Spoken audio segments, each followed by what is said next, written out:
그는 약해 보인다는 이유로 무시받았지만 그가 실제로 가장 강한 헌터 클랜의 마스터라는 사실이 밝혀지자 모두를 충격에 빠뜨린다. 이야기는 아이들이 보물을 찾는 헌터가 되기를 꿈꾸며 시작된다. 우리는 보물 헌터들이 금고라 불리는 유적을 탐험해 그 안에 숨겨진 보물과 유물을 얻지만 팬텀이라 불리는 괴물들과 싸우며 목숨을 걸어야 한다는 사실을 알게 된다. 우리는 크라이라는 소년을 만나게 되는데 그는 가장 강한 클랜에서 새로운 멤버를 모집하는 면접을 보러 가고 있다. 그가 줄을 서서 기다리던 중 루타라는 소녀가 자신을 소개하며 항상 솔로 헌터로 활동했지만 화이트 울프의 소굴이라는 금고에서 어려움을 겪고 나서 파티에 가입해보기로 결심했다고 말한다. 그때 그레그라는 헌터가 그들의 이야기를 듣고는 3레벨 헌터인 그녀가 소굴을 상대할 수 없다고 말한다. 그는 그녀를 아마추어라고 부르며 이 클랜이 수도에서 가장 유명한 클랜 중 하나이기 때문에 첫걸음을 내딛기도 힘들 거라고 말하며 그녀를 화나게 만든다. 루타는 클랜에 가입하는데 특별한 조건은 없다고 반박한다. 그녀는 단검을 꺼내며 싸울 준비를 하지만 한 남자가 그들에게 멈추라고 말하며 계속해서 소란을 피우면 누구도 모집되지 않을 거라고 경고한다. 그 후 루타는 이렇게 많은 사냥꾼들이 있는 것을 보고 놀라지만 크라이는 이것이 자신의 5번째 방문이라고 말합니다. 우리는 그 부족이 여러 개의 파티로 이루어져 있다는 것을 알게 되고 크라이는 아크 브레이브 파티가 그곳에서 가장 강한 파티라고 언급합니다. 그들의 6명의 멤버가 레벨 7 보물 금고를 정복했다고 말합니다. 그는 만약 그들의 리더인 아크가 사냥꾼을 파티에 받아들인다면 성공이 보장된다고 말하지만 이번 인터뷰를 통해서는 새로운 멤버를 받아들이지 않았다고 언급합니다. 루타는 빈 테이블을 보고 크라이에게 그것에 대해 묻지만 그렉이 다시 한번 끼어들어 그것은 퍼스트 스텝스의 창립자를 위한 것이라고 말합니다. 그렉은 그리버스의 테이블을 부르며 크라이는 몇 년 전 그리버스가 수도에 왔지만 금방 권력을 잡고 가장 유명한 파티 중 하나가 되었다고 생각합니다. 그들의 공식 이름은 그리빙 소울즈이며 그것은 그의 어린 시절 친구들의 파티입니다. 그렉은 그리버스가 수년 만에 새로운 멤버를 모집하는 것이기 때문에 이렇게 많은 사냥꾼들이 모였다고 언급합니다. 길버트라는 소년이 갑자기 소리치며 그리버스가 어디에 있는지 묻고 자신이 이미 레벨 4라고 밝히지만 티노라는 소녀가 그를 방해하며 그곳에 필요 없다고 말합니다. 티노는 자신이 그리빙 소울즈에 있어야 한다며 그에게 교훈을 주려고 준비하지만 한 남자가 그녀를 막고 그들의 명령은 문제를 평화롭게 해결하라는 것이라며 모든 사람들이 둘의 싸움을 보기 위해 모여들어 공간을 비웁니다. 크라이는 루타에게 싸움에 말려들지 않으려면 밖으로 나가자고 말하고 그들은 몰래 빠져나가기로 한다. 싸움이 시작되려는 순간 길버트는 검을 충전하지만 티노는 크라이를 보고 그 대신 그에게 달려간다. 티노는 그를 마스터라고 부르며 그가 슬픔의 영혼의 리더이자 첫걸음의 마스터임을 알게 된다. 우리는 크라이와 그의 친구들이 처음 수도에 도착했을 때로 돌아가 그들이 기록적인 시간 안에 초보자 던전을 완료하는 장면을 본다. 크라이가 괴물에게 잡아먹히려는 순간 그의 친구가 그를 구해주고 친구들은 그가 미끼로 행동한 것을 칭찬하지만 사실 그는 뒤에 괴물이 있는지 전혀 몰랐다. 그들 모두는 보물 사냥꾼이 되는 꿈을 꾸었지만 미친 듯이 재능이 뛰어난 5명의 친구들에 비해 크라이 자신은 평범하다고 생각하며 계속 따라가면 결국 그들에게 부담만 될 것이라고 생각한다. 그는 친구들이 자신이 약하다고 말하지 않는 게 너무 친절하다고 생각하여 파티를 떠나기로 결심하지만 그들에게 그 결정을 말하자 오히려 그를 리더로 삼자고 한다. 크라이는 아크에게 늦은 이유가 잠을 자서라고 말하지만 아크는 그가 농담한다고 생각하고 티노는 그를 좋아하지 않는 것 같다. 아크는 크라이가 사냥꾼들 사이에 섞여 그들을 평가하려 했다고 생각하지만 크라이는 그저 늦잠을 잤다고 말합니다. 티노는 크라이가 무례한 아크를 부족에서 내쫓아야 한다고 생각하고 아크는 크라이에게 좋은 후보를 찾았는지 묻습니다. 크라이는 이미 충분한 구성원이 있다고 생각하지만 아크에게 새로운 사냥꾼을 받아들일 의향이 있는지 묻습니다. 아크는 자신의 판단을 신뢰한다며 크라이가 고르는 사람은 누구든 받아들이겠다고 말하지만 그의 파티에 있는 한 여자아이를 화나게 합니다. 티노는 크라이가 그 여자아이를 추천할 것이라고 생각하여 자신은 크라이와 함께 있겠다고 말합니다. 길버트가 또 소란을 피우자 크라이는 그가 다른 파티에 있는지 묻지만 길버트는 상관없다고 말합니다. 크라이는 길버트가 현재 상태로는 자신에게 도움이 되지 않을 것이라고 생각하지만 아크의 파티가 그를 훈련시킨다면 강해질 수도 있다고 생각합니다. 크라이는 자신에게 사람의 재능을 알아보는 눈이 없다는 것을 알고 있습니다. 즉, 누구를 선택하든 모두 운에 달려있다는 뜻입니다. 그는 사냥꾼에게 가장 중요한 것은 절대 포기하지 않는 것이라고 말하며 길버트에게 자신의 힘을 보여주라고 말합니다. 만약 그가 약하다면 그 주변의 모두를 위험에 빠뜨리게 될 것이라고 합니다. 크라이는 사냥꾼이 된 이후로 한 번도 싸움을 지지 않았다고 밝히는데 이는 길버트를 놀라게 하지만 사실 제대로 된 싸움은 한 적이 없기 때문입니다. 그는 반지를 벗어 던지며 그것을 회수한 사람이 아크에게 추천될 것이라고 말하고 반지를 사냥꾼들에게 던지자 길버트가 그것을 잡지만 티노는 즉시 그를 차서 멀리 날려버립니다. 사냥꾼들은 반지를 두고 싸우기 시작하고 크라이는 그것이 유물이라며 그것을 수집한 사람에게 반지를 줄 것이라고 말합니다. 다음 날 첫 번째 단계의 부마스터인 에바는 크라이에게 그가 반지를 두고 벌어진 싸움 덕분에 신문 일면에 실렸다고 말합니다. 그는 시민들이 다쳤는지 궁금해하고 그녀는 다치지 않았다고 말하지만 탐험가 협회에서 전화를 받았다고 언급합니다. 그는 아크가 그 신문 기사를 어떻게 생각했는지 물어보며 그녀는 그가 그것을 읽으며 웃기만 했다고 말합니다. 그래서 크라이는 수리비는 자신에게 청구하라고 말합니다. 에바는 그가 아크에게 너무 의존한다고 지적하며 탐험가 협회에서 그에게 방문을 요청했다고 말합니다. 그래서 그는 이 문제를 소홀히 하면 대신 수장이 그들을 방문할 것이라고 경고합니다. 그는 몽가워드가 없어서 밖에 나갈 수 없다고 말하며 얼굴 변환 유물이 고장났다고 말하지만 에바는 낮에는 공격당하지 않을 것이라고 말합니다. 크라이는 탐험가 협회에 가서 즉시 장군 가르크에게 용서를 구하고 그들 옆에 있는 소녀가 그를 진정시킵니다. 그녀는 그에게 책을 건네고 가르크는 그가 일으킨 문제에 대한 보고가 접수되지 않았지만 첫 발자국처럼 큰 길드는 다른 사냥꾼들에게 본보기가 되어야 한다고 말합니다. 크라이는 협회가 많은 요청을 받지만 그중 일부는 보상이 적거나 매우 어려워서 아무도 수락하지 않는다는 것을 알고 있으며 사냥꾼들은 그런 요청들을 집안일처럼 여깁니다. 크라이는 가르크가 그에게 임무 중 하나를 맡기길 원한다는 것을 깨닫고 그는 가르크에게 빚을 지고 있기 때문에 그것을 수락하기로 결정하지만 자신은 그렇게 심각한 잘못을 저지른 것이 아니라고 말합니다. 가르크는 그가 원하는 임무를 선택할 수 있도록 허락하며 크라이는 책을 뒤져서 3단계 요청을 선택합니다. 그것이 쉬운 구조 임무처럼 보인다고 생각하지만 그가 떠난 후 가르크는 그가 가장 위험한 임무를 의도적으로 선택한 것이라고 감탄합니다. 크라이는 아크를 찾아가서 그에게 임무를 전달하려 하지만 티나가 그가 부름을 받았다고 말하며 다른 모든 멤버들도 바쁘다고 전합니다. 그녀는 결국 그의 반지를 가지고 있게 되어 기쁘다고 말합니다. 크라이가 그녀에게 시간이 있냐고 묻자 그가 함께 시간을 보내고 싶어하는 거라 생각해 기뻐하지만 그가 임무에 대해 말하자 그녀는 즉시 도망친다. 크라이는 자신의 사슬에서 괴물을 소환하여 그녀를 데려오고 그녀는 그들과 함께 즐거운 시간을 보낼 줄 알았는데 대신 심부름을 시키는 것 같다고 말한다. 자신은 사례를 받게 되지 않아서 혼자서 5명을 구할 수 없다고 말하지만 크라이가 길버트와 다른 이들에게 그녀를 따라가라고 하자 더욱 화를 낸다. 6년 전 크라이와 그의 친구들이 처음으로 협회에 와서 파티로 등록하려던 때로 돌아간다. 하지만 크라이는 안으로 들어가는 것을 두려워한다. 그는 자신이 모두를 끌어내릴 것이라고 생각하여 그냥 떠나야 한다고 말하지만 그의 친구 루크가 문을 발로 차고 들어와 자신이 세계 최강의 검사라고 선언한다. 그는 크라이가 항상 진정한 전사는 무기를 필요로 하지 않는다고 말했던 것을 언급하며 그래서 그는 나무 검으로 싸운다고 말한다. 접수원은 크라이에게 파티 이름과 상징을 선택하라고 하지만 그들은 생각해내지 못했고 접수원은 그 이름이 그들의 파티 정신을 반영할 것이라고 말하며 신중하게 선택하라고 말한다. 크라이는 이 기회를 이용해 자신의 리더십이 얼마나 형편없는지 보여주기로 결심하고 슬픔에 잠긴 영혼들이라는 이름을 선택한다. 모두는 영웅 파티여야 하는데 슬픔에 잠긴 영혼들이라는 이름은 그들을 비사교적으로 보이게 할 것이라며 좋아하지 않는다. 크라이는 자신이 그들의 리더로 적합하지 않다고 말하지만 모두 그의 마음을 바꾸고 그가 떠나지 않도록 좋아한다고 결심한다. 현재로 돌아와서 그레그는 크라이가 클랜 마스터라는 사실에 여전히 충격을 받으며 크라이가 1000가지 기술을 가진 레벨 8 보물 헌터라는 것을 깨닫는다. 길버트는 크라이가 수도에서 가장 강한 헌터라는 사실을 믿지 않으며 그는 훈련을 전혀 하지 않는 것처럼 보인다고 말한다. 티노는 길버트가 말만 많아서 그와 팀을 이룰 수 없다고 말하지만 크라이는 자신도 말뿐이라고 생각한다. 크라이는 그들에게 도와줄 준비가 되었는지 묻지만 길버트는 그를 인정하지 않아서 그의 말을 듣지 않으려 한다. 그래서 크라이는 길버트를 제외시키기로 한다. 크라이가 떠나려 할 때 길버트는 그에게 싸워보자고 말하며 만약 자신이 지면 그들은 함께 할 것이라고 한다. 그는 자신보다 약한 사람을 따를 수 없다며 크라이는 티노와 싸우라고 한다.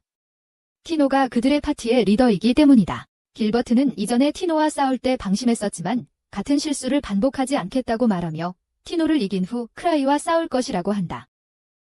크라이는 티노도 레벨 4 헌터라고 밝히며 티노는 자신이 크라이와 비교할 수 없지만 여전히 길버트에게 지지 않겠다고 말한다.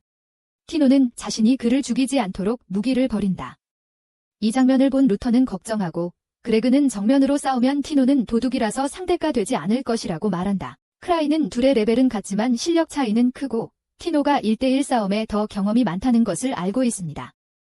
그는 길버트의 연옥검이 싸움의 결과를 결정할 것이라고 생각하지만 길버트는 무기를 쓸 필요 없다며 무기를 버립니다.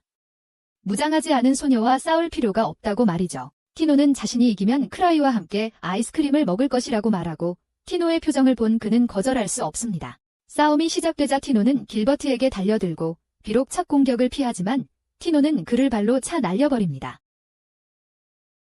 길버트는 포기하지 않고 주먹을 날리지만 티노는 그의 다리를 걸어 제압하며 자신이 그에게 너무 관대했다고 말합니다. 그녀는 그가 다시 크라이를 무시하지 않도록 가르치기로 결심하고 그의 머리를 때려 쓰러뜨립니다. 그녀의 힘에 그렉과 루타는 놀랍니다. 길버트는 어렸을 적 자신이 주변 사람들보다 강했던 것을 떠올립니다. 그리고 국회의사당에 간 후 파티에 가입하여 계속 금고를 정복하면서 자신은 결코 패배할 수 없다고 생각했습니다. 티노는 그가 여전히 싸우고 싶다면 검을 사용하라고 말하지만 그가 검을 집어들기를 거부하자 그는 자존심 때문에 죽을 수도 있다고 말합니다. 그 말에 길버트는 진심으로 싸웠다면 이미 죽었을 거라는 것을 깨닫습니다. 크라이가 길버트가 예전 당을 떠난 이유는 실력 차이가 너무 컸기 때문이라고 언급하며 크라이도 자신의 당과 비슷한 일을 겪었지만 서로 포기하지 않았다고 말합니다. 크라이는 자신의 친구들이 자신을 포기하지 않았다는 것을 알고 있고 길버트는 수도에서 가장 강한 사냥꾼들이 모인 슬픔의 영혼들조차 자비를 베푼다는 사실에 충격을 받습니다.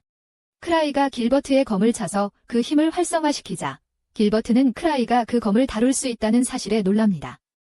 왜냐하면 그조차 그런 강력한 불꽃을 소환할 수 없기 때문인데 크라이는 그 검을 손에 쥐지도 않았는데도 그 힘을 쓸 수 있었습니다. 우리는 세계의 기초가 되는 물질이 만화물질이라고 불린다는 것을 알게 되고 그것은 어디에나 존재하지만 육안으로는 보이지 않는다는 사실을 알게 됩니다. 보물금고는 집중된 만화물질로 만들어진 장소이며 하얀 늑대의 둥지는 크라이가 티노와 다른 이들을 보내고 있는 금고입니다. 원래 그곳에는 은빛 달이라는 늑대 괴물이 살고 있었으나 그것들이 멸종당하면서 보물금고가 나타났고 순수 혈통의 늑대의 환영도 함께 나타났습니다.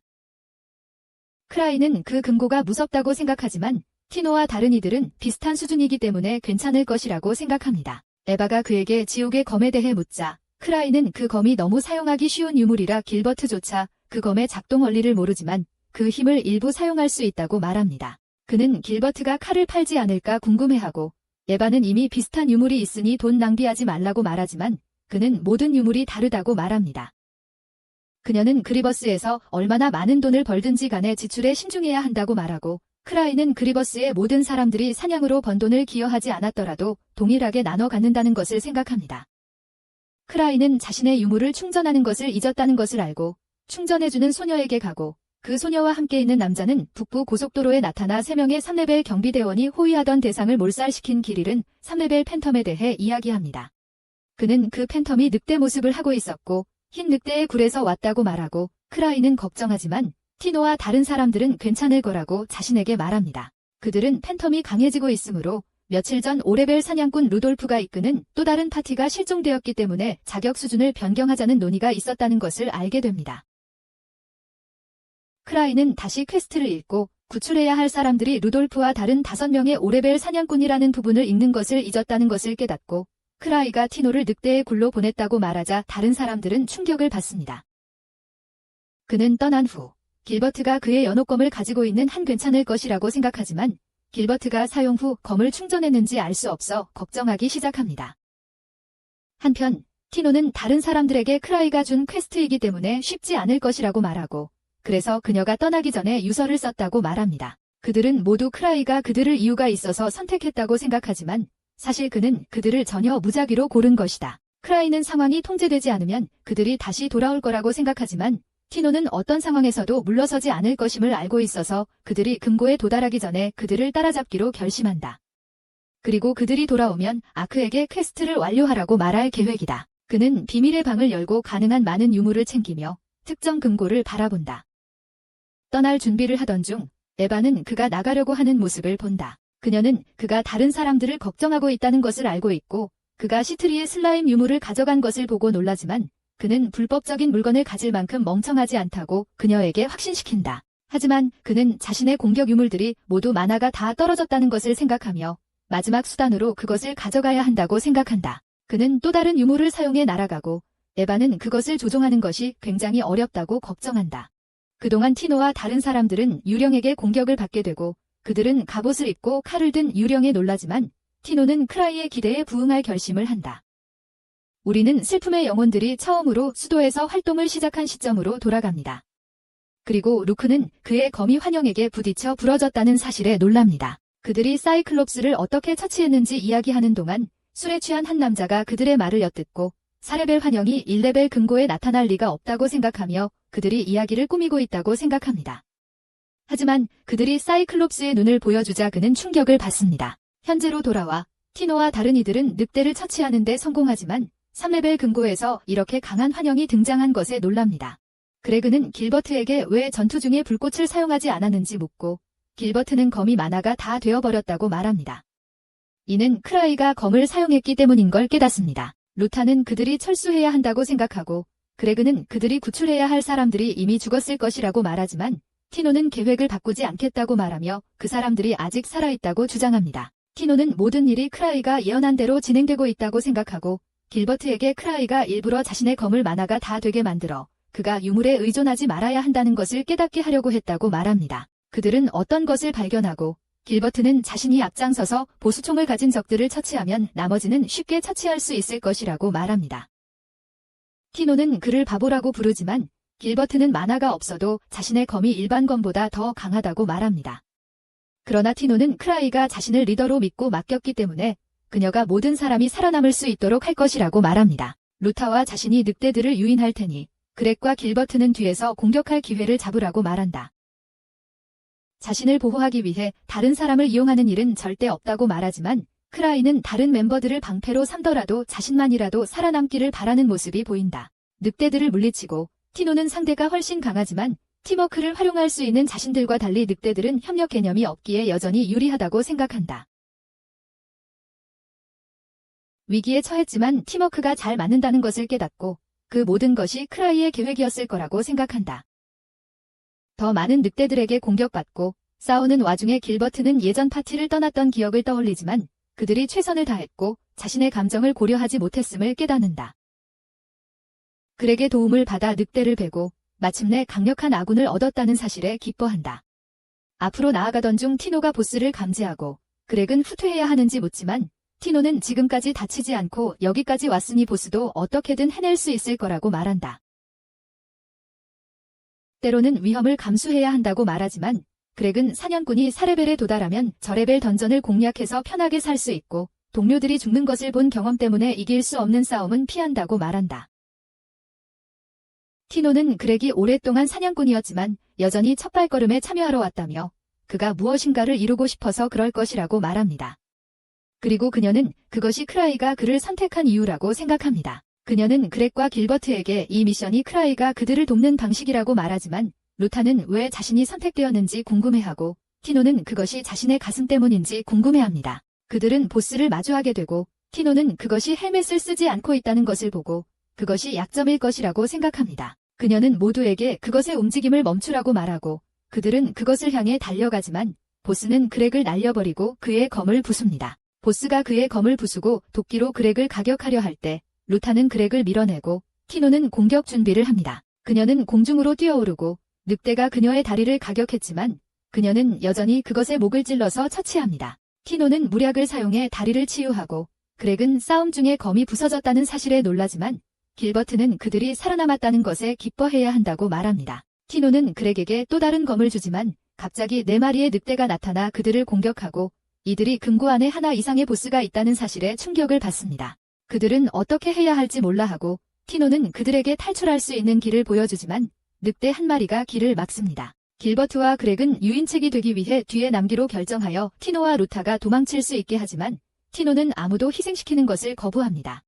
그녀는 그들에게 늑대의 눈을 공격하라고 말하고 길버트는 늑대 한 마리에게 달려들고 그 공격을 막는 순간 그렉은 검으로 늑대의 다리를 찌르지만 늑대는 그들을 날려버립니다. 루타는 칼을 늑대의 눈에 던지고 티노는 크라이가 그녀에게 반지를 사용하는 법을 가르쳤던 것을 떠올립니다. 그녀는 반지를 사용하여 늑대를 눈멀게 하고 길버트는 그 기회를 이용하여 늑대를 끝장내지만 벽으로 날아갑니다. 그는 생각 없이 공격한 것에 대해 티노에게 사과하지만 그녀는 자신의 지시가 명확하지 않았기 때문에 자신의 잘못이라고 말합니다. 늑대들이 그들을 공격하려 하고 그들은 모든 것이 끝났다고 생각하지만 크라이가 갑자기 나타나 늑대 한 마리를 벽에 부딪히게 합니다. 늑대는 다시 일어나 그를 공격하려 하지만 그를 보호하는 방패가 있는 것을 보고 놀랍니다. 크라이는 반지를 사용해 거대한 폭발을 일으키고 그렉은 8레벨 사냥꾼의 힘에 놀랍니다. 하지만 늑대가 전혀 다치지 않자 모두 놀라고 크라이는 자신의 사격 반지가 그렇게 강력하지 않다는 것을 압니다. 늑대들이 무기를 가지고 있다는 것을 보고 혼란스러워하며 안전하게 도망치고 싶어 시트리의 슬라임을 사용하려 하지만 늑대들을 놀라게 합니다. 하지만 병이 비어 있어서 교란 작전으로 연막을 만들고 모두에게 도망치라고 말합니다. 도망치는 동안 루타는 크라이가 느린 것 같다고 생각하지만 티노가 다쳤으니 그의 속도에 맞추는 것이라고 생각합니다. 하지만 사실 크라이는 달리기를 정말 못합니다. 티노 역시 그가 자신을 보호하기 위해 일부러 그러는 것이라고 생각하며 그들이 처음 만났던 날을 떠올립니다. 그녀는 몇몇 남자들에게 납치당하려던 순간 슬픔에 잠긴 영혼들이 적절한 시간에 그녀를 구해주었고 그날 이후로 그녀는 그들을 항상 존경했습니다. 일행은 늑대들로부터 탈출하고 루타는 티노가 없었다면 살아남지 못했을 것이라고 크라이에게 말하지만 그는 그들을 그렇게 위험한 임무에 보낸 것에 대해 사과합니다. 그는 유물을 사용해 티노를 치유하고 보스를 찾는 것보다는 탈출 방법을 생각하자고 모두에게 말하지만 어디로 가야 할지 몰라 걱정된다. 우리는 과거로 돌아가 크라이가 친구들에게 자신이 구입한 모든 유물을 보여주며 모두를 감동시키고 그의 친구 리즈가 자신에게 하나 고르라고 부탁하지만 루크는 그게 공평하지 않다고 말하며 모두를 위해 하나를 고르라고 한다. 시트리는 가방에 관심을 보이고 크라이는 그것이 무제한으로 물건을 담을 수 있는 마법의 가방이라고 설명한다. 그래서 시트리는 그것이 많은 돈을 들였을 것이라고 생각하지만 크라이는 사실 그것이 저렴했다고 말한다. 왜냐하면 그것은 초콜릿만 담을 수 있기 때문이다. 리즈는 팔찌를 시도하지만 갑자기 넘어지고 크라이는 그것이 미로 반지라고 언급하며 그 반지가 그녀의 균형 감각을 방해한다고 설명한다. 루크는 멋진 검을 사용해보지만 정신을 잃어가기 시작하고 크라이는 그것이 저주받은 검이라고 말하며 모두가 그 유물들이 쓸모없는 것임을 깨닫지만 훈련 아이템으로 가져간다. 현재로 돌아와 크라이는 자신이 어디로 가야 할지 모르는데 왜 자신이 이끌고 있는지 궁금해한다. 그는 티노나 루타가 자신의 자리를 대신해야 한다고 생각하는데 길버트가 그들에게 출구로 가는 길인지 묻자 티노는 그것이 크라이의 의도를 읽는 훈련의 일환이라고 말하며 그들이 출구로 가고 있지 않다고 말해 모두를 놀라게 한다. 그녀는 떠나기 전에 본 지도를 바탕으로 금고의 대략적인 구조를 알고 있기 때문에 지금 그들이 가고 있는 길이 출구로 이어지지 않는다는 것을 알며 만약 그들이 나가고 싶다면 보스룸으로 돌아가야 한다고 말한다. 그들이 앞으로 나아가면서 루타는 크라이가 그들을 시험하고 있다는 것을 알면서도 여전히 그가 어디로 데려가는지 묻지만 크라이는 전혀 알지 못하고 그들이 왜 자신을 따라오는지 궁금해한다. 그가 돌아가려고 생각하는 사이 모두가 앞서 달려가고 티노는 그들에게 자신을 믿었어야 했다고 말한다. 크라이가 그 말의 뜻을 궁금해하고 그들이 루돌프의 일행을 찾았다는 사실에 놀라며 루돌프는 그들을 구해준 모든 이들에게 감사하지만 티노는 그가 아니라 크라이에게 고마워해야 한다고 말한다. 왜냐하면 크라이가 그들을 그곳으로 이끈 사람이기 때문이다. 루타는 그들에게 포션을 주었지만 여전히 기운을 잃어가고 있고 먹을 것이 필요하다고 언급하며 크라이는 마법 가방을 사용해 모두에게 초콜릿을 준다. 그렉은 그들이 적을 예상하지 못했다고 말하고 루돌프는 적이 그렇게 강할 줄은 몰랐다고 덧붙인다. 하지만 길버트는 혼란스러워한다. 왜냐하면 늑대들이 강했지만 레벨 5 헌터들의 무리가 문제되지 않았을 것이라고 생각하기 때문이다. 하지만 루돌프는 그들이 단 하나의 팬텀에게 공격을 받았다고 말하며 그 팬텀은 해골 얼굴을 가지고 있었다고 설명한다. 모두는 이를 듣고 충격을 받으며 루돌프는 그 팬텀이 아마도 금고에 남아있는 은빛달의 저주일 가능성이 높다고 말한다. 그는 인간에게 죽임을 당한 자들의 원한이 금고 안에서 증폭되어 그것이 그들에게 힘을 주었을 것이라고 생각하지만 자신들이 공격받은 팬텀은 또 다른 차원의 존재였다고 말하며 그것은 천검과 비슷한 힘을 가졌을지도 모른다고 생각한다. 크라이는 루크가 천검으로 알려져 있다는 것을 생각한다. 그는 모든 검수를 마스터했고 나무검으로도 적들을 베어버릴 수 있을 정도로 강하다. 크라이는 환영들이 강하다는 것을 알고 있지만 그들이 루크와 맞먹을 수 있을 거라고는 생각하지 않는다. 만약 그런 환영이 존재한다면 루크가 이미 그것을 물리쳤을 것이라고 생각한다. 루돌프는 크라이에게 다음에 무엇을 해야 할지 묻고 크라이는 금고에서 나가야 한다고 말한다. 하지만 그는 티노를 임무의 리더로 세웠기 때문에 티노가 결정하는 대로 할 것이라고 말하며 그것은 그녀의 훈련의 일환이라고 덧붙인다. 사실 그는 모두를 이끄는 것이 두렵다. 티노는 금고를 나가야 한다고 동의하며 자신의 다리가 완전히 나았다고 말한다. 이제 그녀는 전속력으로 달릴 수 있지만 크라이는 그녀에게 다른 사람들도 고려하라고 상기시킨다. 하지만 사실 그는 자신이 그녀만큼 빨리 달릴 수 없다는 점이 걱정이다. 그들은 출구에 거의 다다르며 루돌프는 환영이 그들을 공격한다면 자신이 그걸 막아 모두가 탈출할 수 있도록 할 것이라고 말한다. 그러나 티노는 그를 버리지 않겠다고 거부한다. 티노는 크라이가 그들과 함께 있다면 모두 안전할 것이라고 말하지만 크라이는 만약 무슨 일이 생기면 자신은 티노만 데리고 도망칠 수 있다는 것을 알고 있다. 그는 자신이 남은 안전반지 5개만 가지고 있다는 것을 보고 5번 이상 맞으면 위험해질 것임을 깨닫는다. 그는 다른 유물도 가지고 있지 않아서 그들이 공격을 받으면 자신에게 끝이 날 것이라는 것을 깨닫는다. 그들은 늑대들이 울부짖는 소리를 듣고 갑자기 유령이 그들 앞에 나타나 모두를 놀라게 하지만 두 번째 유령이 나타나자 그들은 더 큰 충격을 받는다. 하지만 뒤에 있던 유령이 갑자기 다른 유령을 차서 벽으로 날려보내고 크라이는 그것이 리즈임을 깨닫는다. 그는 그녀에게 가면을 벗으라고 말하고 모두는 그녀가 사람이어서 안심하지만 그녀가 자신을 모른다고 화를 내며 그들이 크라이와 함께 있음에도 불구하고 자신을 모른다고 한다. 그녀는 크라이를 만나기 위해 수도에 갔다고 말하지만 에바는 그가 늑대 소굴에 갔다고 전했다. 그녀는 티노에게 화를 내며 자신이 그녀의 제자임에도 불구하고 이렇게 약한 유령을 처치하지 못했다고 비난한다. 길버트는 그들 사이에 끼어들려 하지만 리즈는 그를 날려보내고 다시 티노에게 돌아가 그녀를 무릎 꿇게 만든다. 리즈는 그녀에게 왜 이렇게 약하냐고 소리치며 티노는 사과하지만 크라이는 그녀가 임무를 완수했기 때문에 잘했다며 리즈에게 그녀에게 좀 더 관대해지라고 말한다. 유령이 다시 일어나고 그것은 갬블링 총을 가진 늑대 한 마리를 소환한다. 리즈는 티노가 약했기 때문에 자신이 과소평가받는 것에 화가 나고 늑대가 총을 쏘기 시작하지만 그녀는 자신의 비상한 속도로 그것들을 공중에서 잡아 모두 주위에 배열한다.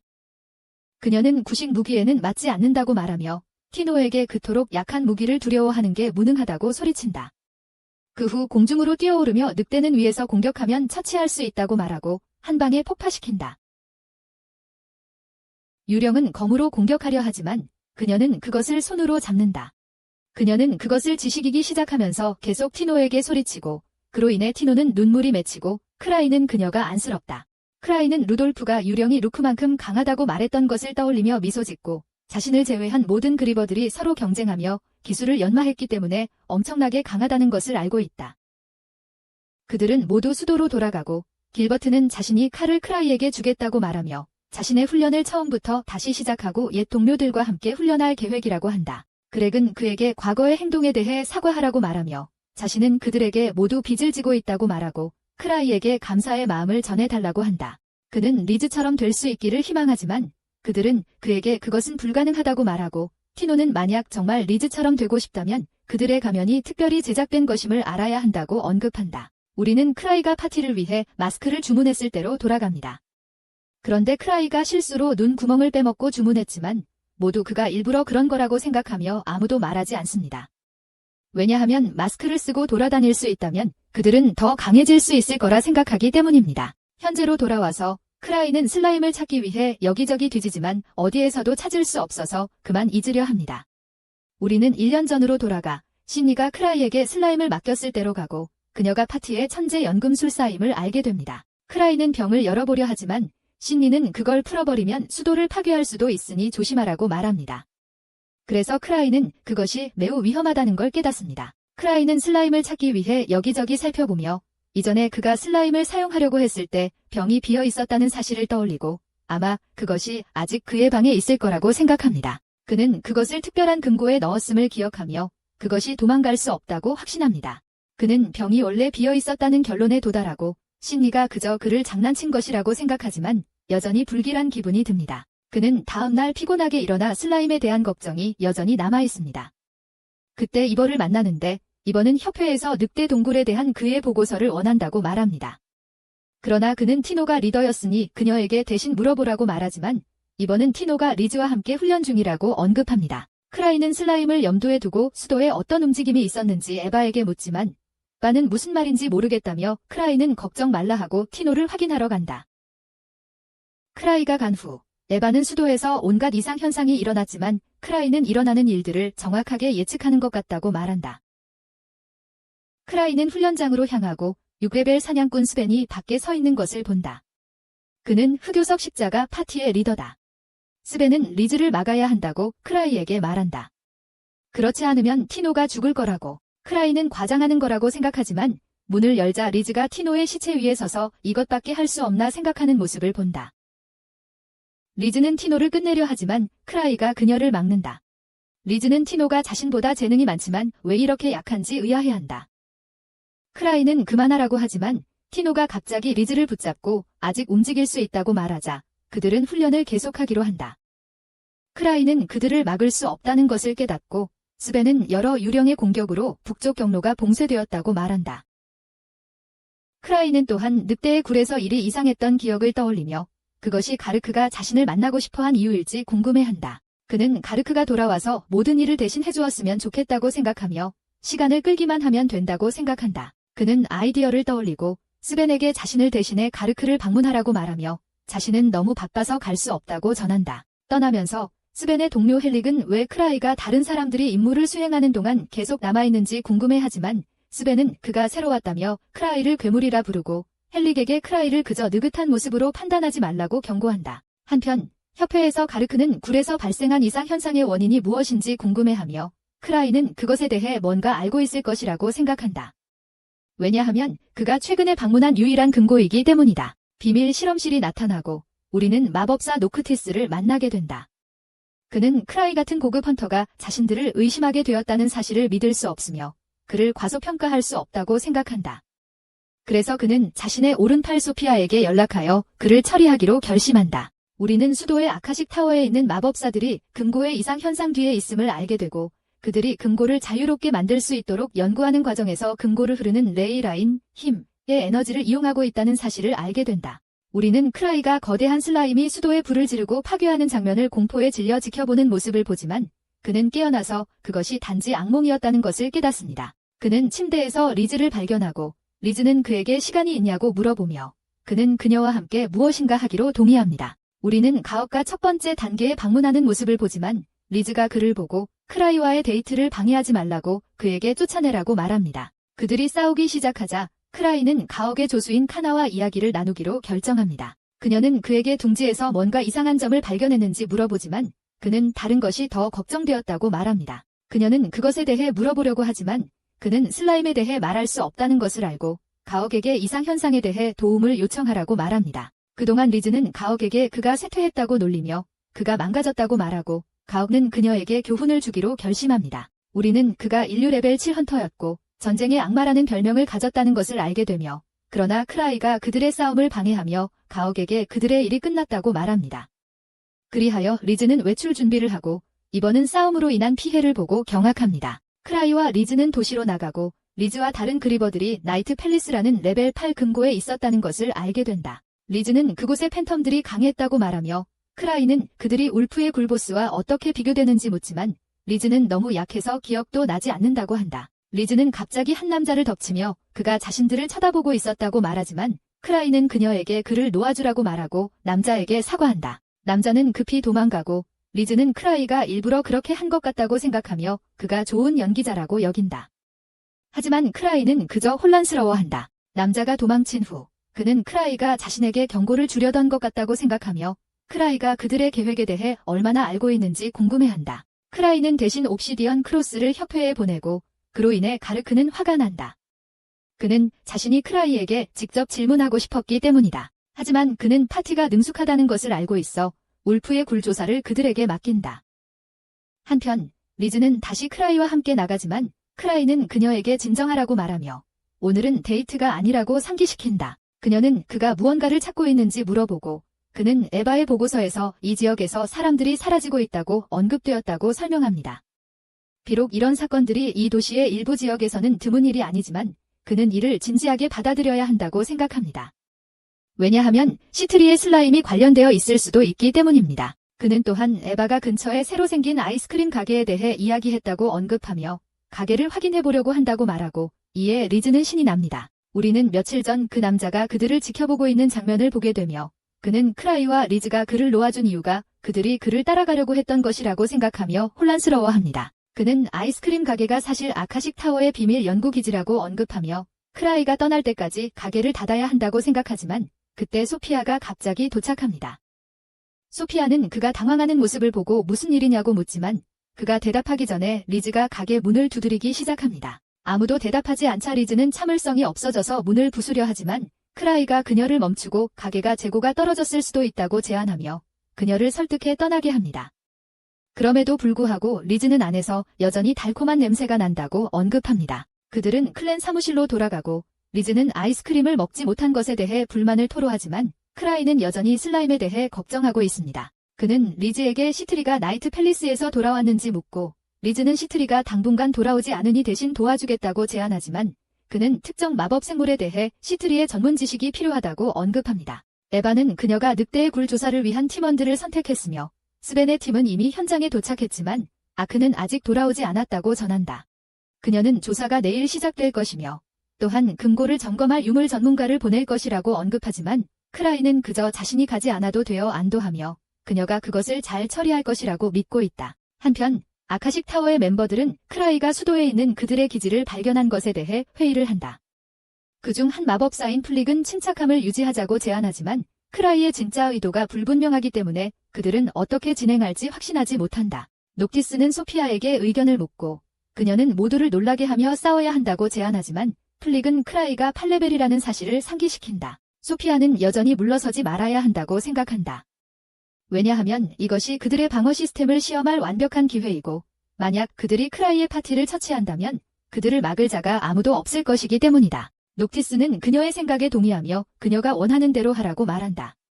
크라이가 이미 그들을 눈치챘으므로 이제는 아무런 상처 없이 도망칠 수 없다고 본다. 티노가 도시를 걷고 있는 모습이 보이고 그녀는 길드에 이렇게 많은 헌터들이 있는 것을 보고 놀란다.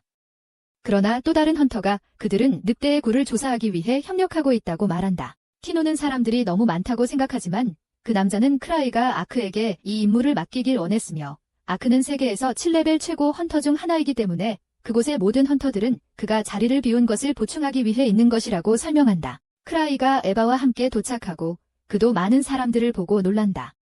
에바는 그들이 모두 아크를 대신할 인원들이라고 설명하고 크라이는 모든 사람을 고용하는 비용을 걱정하며 인원수를 절반으로 줄이자고 제안하지만 사냥꾼들은 아크가 필요할 정도로 심각한 위협에 직면한 상황을 걱정하며 크라이는 금고에서 무슨 일이 벌어지고 있는지 궁금해한다. 에바는 그들이 추가된 사냥꾼들을 감당할 수 있다고 안심시키며 가르크가 일부 비용을 도와주고 있다고 말하지만 크라이는 그들을 모두 보내는 것에 대해 걱정하며 시트리의 슬라임이 금고 안에 있을지도 모른다고 염려한다. 그때 리즈가 갑자기 나타나서 그들을 비웃으며 자신이 혼자서 일을 처리할 수 있다고 주장하고 크라이에게 자기가 가게 해달라고 부탁하지만 크라이는 그녀가 다른 그룹들과 문제를 일으킬 것이라 걱정하며 거절하고 그녀가 아직 훈련에서 완전히 회복되지 않은 티나를 데리고 갈 거라는 걸 알고 있다. 에바는 크라이에게 그가 직접 임무를 이끌 것인지 묻고 사냥꾼들은 기뻐하지만 크라이는 스벤이 그 역할에 더 적합하다고 생각하며 자신은 아직 중요한 일이 남아있어서 나중에 합류할 것이라고 말하지만 실제로는 임무가 거의 끝날 때쯤에만 나타날 계획이다. 파티가 떠날 준비를 하는 동안 리즈는 계속 가겠다고 주장하지만 크라이는 그녀를 속여 중요한 임무를 맡긴다고 말한다. 사냥꾼들이 떠나기 전에 그들은 조심해야 할 것이 있는지 묻고 크라이는 슬라임처럼 생긴 생물들에 대해 조심하라고 경고하며 사냥꾼들은 보통 늑대의 소굴에는 슬라임이 나타나지 않기 때문에 놀란다. 한편 아카식 타워 기지에서는 녹티스가 사냥꾼들이 접근하고 있다는 소식을 듣고 걱정하지만 소피아는 그들이 이를 처리할 수 있을 것이라고 믿고 있다. 그녀는 슬픔에 잠긴 영혼들 중 크라이, 리즈, 신니만이 수도에 있다고 언급합니다. 그녀는 리즈의 물리적 공격을 멈추면 쉽게 처리할 수 있다고 말하며 크라이는 전략가이기 때문에 다른 파티원이 안내하지 않으면 능력을 전부 발휘할 수 없다고 설명합니다. 낙티즈는 진짜 위협은 신니라고 지적하지만 소피아는 그녀의 방어 시스템이 그녀의 연금술 기술을 제한하여 침투할 수 없게 만든다고 말합니다. 그러나 신니가 그들의 연구를 엿보고 있었다고 언급하며 그를 처리해야 한다고 덧붙입니다. 낙티즈는 그녀에게 원하는 대로 할 수 있는 전권을 부여하고 자신의 부하들에게 그녀의 명령을 따르라고 지시합니다. 한편 한 술집에서 스벤과 그의 팀은 모든 것이 정상인 것 같다고 느끼며 헬릭은 왜 퀘스트를 받아들였는지 궁금해하지만 스벤은 가옥의 직접적인 명령이었기 때문에 선택의 여지가 없었다고 상기시킵니다. 헬릭은 그들이 크라이의 엉망진창을 치우고 있다고 불평하지만 스벤은 결국 크라이가 얼마나 능숙한지 이해하게 될 것이라고 말합니다. 그는 크라이의 경고 메시지를 받고 헬릭에게 비상호루라기를 불게 하여 다른 팀들이 밖으로 대피하게 만듭니다. 그러나 다른 헌터인 게인은 슬라임 하나에 시간을 낭비한다고 생각합니다. 하지만 스벤은 크라이가 미래를 볼 수 있는 능력을 가지고 있다고 설명하며 크라이가 그들에게 꽃놀이의 무기를 가져가라고 조언했던 때를 떠올립니다.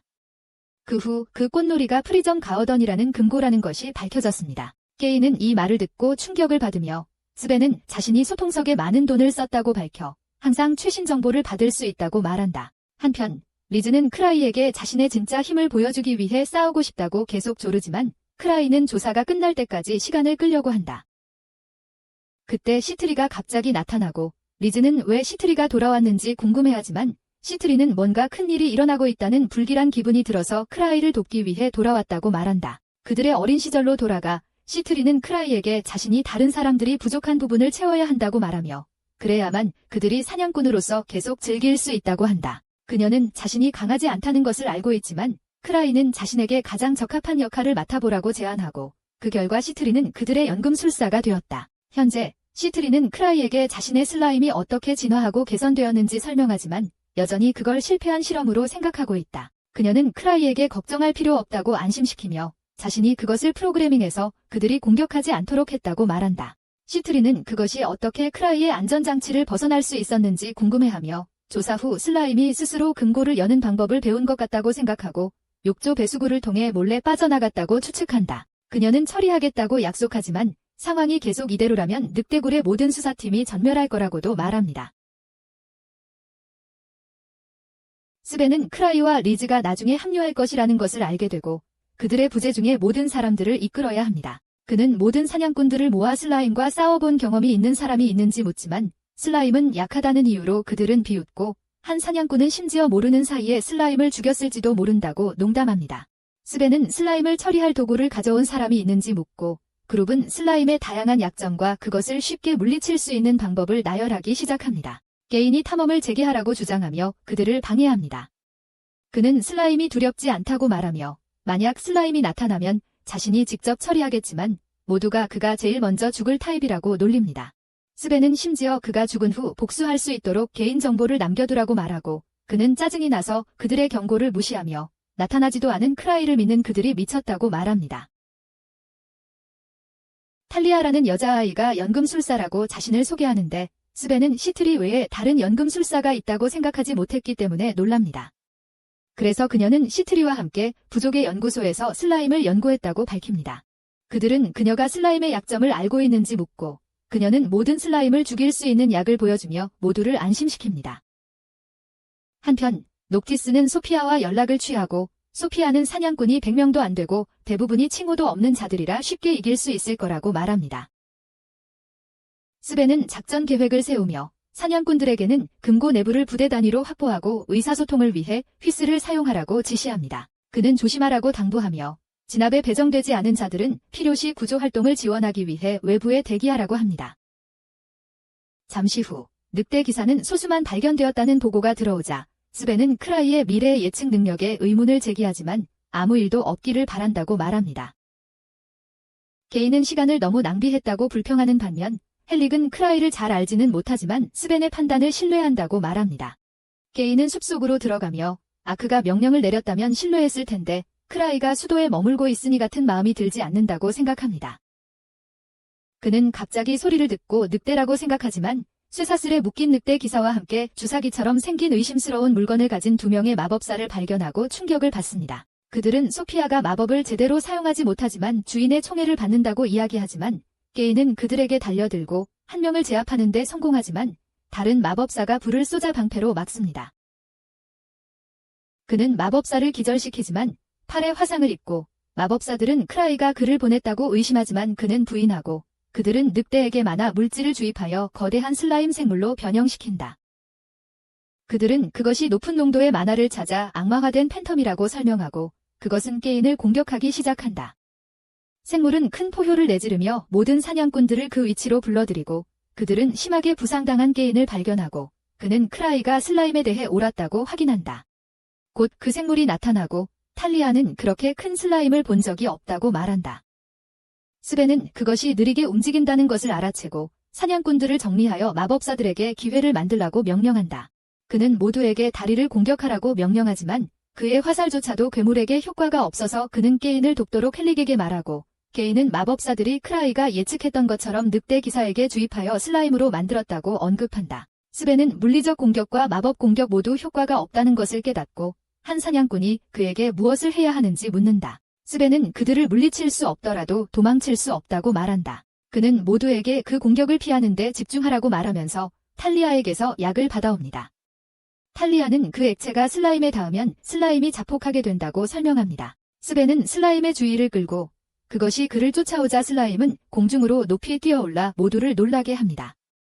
그러나 스벤은 슬라임이 착지할 곳에 용기를 놓습니다. 슬라임은 접촉하자 거품이 일지만 효과가 없고 스벤은 이것이 크라이가 예측한 슬라임이 아니라는 것을 깨닫습니다. 그러나 다른 사냥꾼이 그를 바로잡으며 크라이가 슬라임 같은 생물을 경고했다고 말합니다. 시트리가 도착하여 그 생물이 마법 장벽을 가지고 있다고 설명하고 크라이가 상황이 위험해질 수 있다고 생각해서 그녀를 보냈다고 말합니다. 그녀는 슬라임이 화살을 튕겨내고 마법을 반격하는 강력한 방어막을 생성한다고 설명하며 이런 유령은 레벨 8 금고에서도 마주치지 않을 것이라고 생각합니다. 그녀는 슬라임이 자신의 몸을 녹여 마나 물질을 마법 에너지로 변환하는 것을 알아차리고 자신이 가장 높은 마나 농도를 가지고 있기 때문에 슬라임이 그녀의 마나를 흡수하려고 한다고 설명합니다. 그녀는 계속해서 모든 공격을 피하며 또 다른 용기를 슬라임 쪽으로 던지면서 스벤에게 도움을 요청합니다. 그래서 스벤은 화살을 쏘고 슬라임은 즉시 녹아버립니다. 시트리는 용기가 반마법 물질로 만들어졌다고 밝히고 가르크도 갑옷을 입고 나타나 스벤을 놀라게 하지만 시트리는 리즈처럼 달릴 수 없어 가르크가 태워다 줬다고 말합니다. 한편 아카식 타워 기지에서는 녹티스가 시트리가 마도화된 환영을 그렇게 쉽게 물리친 것에 충격을 받고 소피아가 그녀의 능력에 대해 경고했던 것을 떠올립니다. 시트리는 사냥꾼들에게 아카식 타워와 녹티스에 대한 조사 결과를 보고하며 그들이 금고를 조작하는 방법을 연구해왔다고 설명합니다. 그들은 녹티스가 수도에서 추방당했다는 것을 상기시키지만 시트리는 철저한 조사를 했다고 밝히며 그들이 상대한 환영은 아카식 타워의 실험 결과물일 가능성이 높다고 말합니다. 탈리아는 지하에 장치가 있을 것이라고 생각하고 시트리는 그런 괴물을 만들려면 상당한 장비가 필요하기 때문에 동의합니다. 그녀는 그들이 물리친 것과 같은 괴물이 더 있을지도 모른다고 걱정하며 자신은 반마법 막대 하나밖에 없었고 이미 사용했다고 말합니다. 그녀는 자신이 싸움을 잘하지 못하지만 최선을 다할 것이며 모두의 도움으로 잘 해낼 것이라고 생각합니다. 후에 헬릭은 스벤 앞에서 시트리를 칭찬하지만 그녀를 강력한 약골이라고 여기며 조심하라고 경고합니다. 그는 그녀가 슬픔에 잠긴 영혼 중 하나임을 지적하며 그녀는 살아남기 위해서라면 그를 삼키는 것조차 마다하지 않을 것이라고 말합니다. 한편 아카식 타워 기지에서 마법사들은 플릭에게 소피아가 그들에게 마법에 의해 변질된 환영들을 하나씩 풀어주라고 명령했지만 그것이 사냥꾼들이 그들을 더 쉽게 처치하는 데만 도움이 될 것이라고 생각한다고 말합니다. 플릭은 소피아가 단지 연구자일 뿐이며 전투 경험이 없다고 언급하면서 그녀와 연락을 시도하지만 연락이 닿지 않습니다. 그는 그들이 잘 준비되었음에도 불구하고 이들을 이끄는 사람이 무능하다면 아무 의미가 없다고 말합니다. 마법사들은 마스터가 소피아에게 전권을 주었다고 상기시키지만 플릭은 정말 중요한 것은 승리라며 적을 압도할 수 있다고 생각해 모든 환영을 한 번에 풀어주라고 명령합니다. 한편 지상에서는 사냥꾼들이 잡힌 마법사들을 신문하며 한 번의 주사로 괴물을 만들 수 있다는 사실을 알게 됩니다. 시트리는 그들이 녹티스의 명령을 따르고 있는지 묻고 답을 하면 그들의 안전을 보장하겠다고 약속하지만 마법사들은 그들의 주인을 배신하지 않겠다고 거절하며 이는 아카식 타워와의 연결을 의심하게 만듭니다. 그녀는 그들이 입을 열게 만드는 방법을 알고 있다며 약병 하나를 꺼냅니다. 다른 사람들은 그것이 세뇌 약물임을 알아보고 그런 약물을 사용하는 것은 전쟁 범죄라며 그만두라고 말합니다. 그래서 그녀는 그 액체를 직접 마시고 그것이 단지 색이 입혀진 물이었다고 설명하지만 사실 그녀는 그것에 대한 저항력이 있을 뿐이다. 악마화된 유령들이 곧 도착하고 붙잡힌 마법사들이 사냥꾼들을 겁주려고 한다. 스벤은 시트리에게 그들을 어떻게 처치할 수 있을지 묻고 시트리는 유령들이 여러 개의 장벽을 가지고 있으므로 그 장벽들의 특성을 파악하여 어떻게 돌파할지 알아내야 한다고 설명한다. 스벤은 시트리의 차분함을 지켜보며 자신이 맞닥뜨린 유령이 이전에 만났던 것보다 훨씬 빠르다는 것을 알아차린다. 시트리는 방패를 든 전사들에게 앞쪽에 서라고 지시하며 유령의 힘의 방향을 확인할 수 있도록 한다. 그러나 그들에게 접촉하는 즉시 방패를 내려놓으라고 경고한다. 유령이 공격하고 한 명의 사냥꾼이 시트리의 경고에도 불구하고 팔을 잃게 된다. 그래서 시트리는 다른 이들에게 괴물에게 집중하라고 지시하지만 그들의 공격은 모두 헛수고였다. 왜냐하면 유령의 힘의 장벽이 회전하여 모든 공격을 피할 수 있기 때문이다. 시트리는 상황을 분석한 뒤 물리적 공격, 예를 들어 가르그의 도끼도 통하지 않는다고 결론을 내린다. 그래서 스벤은 유령의 만화가 다할 때까지 기다려야 하는지 고민하지만 시트리는 그럴 경우 최소한 1시간이 걸릴 것이라고 반대하며 스벤은 드디어 크라이가 아크에게 이 임무를 맡기길 원했던 이유를 이해한다. 그들이 다음 행동에 대해 논의하는 동안 또 다른 유령이 나타나 그들의 탈출이 불가능해 보이지만 시트리는 갑자기 아이디어가 떠오르며 아카식 타워의 접근 방식에서 큰 결점을 발견한다. 그녀는 마법사들을 불러 공격을 멈추라고 명령하고 모두의 놀라움 속에 유령들은 사냥꾼 대신 서로 공격하기 시작합니다. 시트리는 유령들이 본능적으로 만화를 보충하기 위해 인간을 공격하지만 사냥꾼들이 공격하지 않으니 다른 만화 공급원은 유령들 자신뿐이며 그들은 기본적으로 만화 물질 덩어리이기 때문이라고 설명합니다. 사냥꾼들은 유령들이 서로를 파괴하는 것을 놀라움 속에 지켜보는 반면 마법사들은 무엇이 잘못되었는지 이해할 수 없습니다. 한편 아카식 타워 기지에서는 녹티스가 소피아의 명령을 어긴 플릭과 다른 이들에게 격분합니다. 소피아는 자신이 전투 경험이 부족하지만 자신의 명령에는 항상 이유가 있다고 변호합니다. 녹티스는 긍정적인 태도를 유지하려고 노력하며 그들의 전투력이 유령들에게만 국한되지 않는다고 지적합니다. 그는 소피아에게 다음에 무엇을 해야 하는지 묻고 그녀는 시트리와 가르크도 사냥꾼들에게 합류했으므로 상황이 바뀌었다고 언급합니다. 그녀는 후퇴할 여유가 없다고 생각하며 포로로 잡힌 마법사들이 타워에 대한 정보를 누설할지도 모른다는 걱정을 하며 그들을 상기시킵니다. 플릭은 마법사들이 배신하지 않을 거라고 생각하지만 소피아는 시트리가 곧 그들의 기지를 찾아낼 것이라고 믿어 악의 포식자를 풀어 사냥꾼들을 짓눌러야 한다고 생각합니다. 녹티스는 악의 포식자가 아직 훈련 중이고 누군가가 그것을 통제해야 한다고 소피아에게 상기시키고 소피아는 플릭에게 지휘를 맡기며 그의 가치를 증명할 기회라고 말합니다. 탈리아는 시트리가 포기하지 않는 것을 존경하며 그녀를 진정한 천재라고 생각하지만 그녀를 보면서 자신의 수준에 도달할 수 없다는 생각에 질투심을 느낍니다. 스벤은 생각에 잠긴 탈리아를 보고 무슨 일이 있는지 묻습니다. 슬라임 퇴치제가 실패해서 그런가 하고 묻지만 탈리아는 부인하고 스벤은 크리스트가 일반 슬라임이 아니라고 경고했어야 했다며 그녀를 위로하려 합니다. 그는 또한 마법사들이 탈리아의 빨간 머리카락 때문에 계속 쳐다보는 것 같다고 말합니다. 가르크는 후퇴해야 할지도 모른다고 생각하지만 시트리는 적기지의 위치를 찾았다고 말하며 그를 놀라게 합니다. 그녀는 만화의 존재와 여러 다른 요소들을 바탕으로 적들이 숨어있는 정확한 위치를 설명합니다. 그녀는 마법사들에게 자신이 맞는지 묻자 그들은 거짓말을 하며 틀렸다고 말하지만 그 말은 오히려 그녀의 의심을 확신시켜준다. 그들은 노크티스가 도망치기 전에 먼저 공격을 시작해야 한다고 말하지만 마법사들은 그들의 주인이 거기 없다고 말하며 소피아에게 사냥꾼들을 막으라고 명령한다. 스벤은 소피아가 누구인지 궁금해하고 시트리는 그녀가 자신의 천적인 인물이라고 언급하며 소피아와 노크티스를 모두 잡겠다고 다짐한다.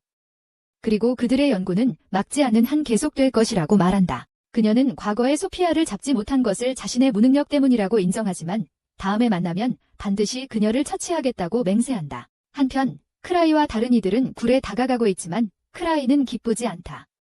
왜냐하면 그는 모든 일이 끝난 후에야 도착할 계획이었기 때문이다. 리즈는 시트리가 그들 없이 죽을 수도 있다고 생각하며 서둘러야 한다고 말하지만 크라이는 의심하며 자신만 죽을 수 있다고 생각한다. 왜냐하면 그는 유물에 충전이 되어 있지 않고 안전링도 없기 때문이다. 티노는 거의 도착했다고 말하지만 크라이는 너무 어두워서 아무것도 볼 수 없다. 티노는 그 기회를 이용해 크라이의 손을 잡으려 하지만 리즈는 그녀가 손을 잡지 못하게 막는다. 한편 게이는 크라이를 믿지 않은 것을 후회하며 그랬다면 이렇게 망하지 않았을 거라고 생각합니다. 시트리는 크라이가 언젠가 10레벨에 도달할지도 모르는 천재라고 말하며 게이는 그를 더욱 만나고 싶어 합니다. 게이는 크라이가 엄청 강할 거라고 생각하지만 시트리는 힘이 전부가 아니라고 설명하며 크라이가 전투에서 모래토끼보다 약하더라도 상관없다고 말합니다. 갑자기 하늘에서 번개가 치고 플릭이 악에 먹는 자를 타고 나타납니다.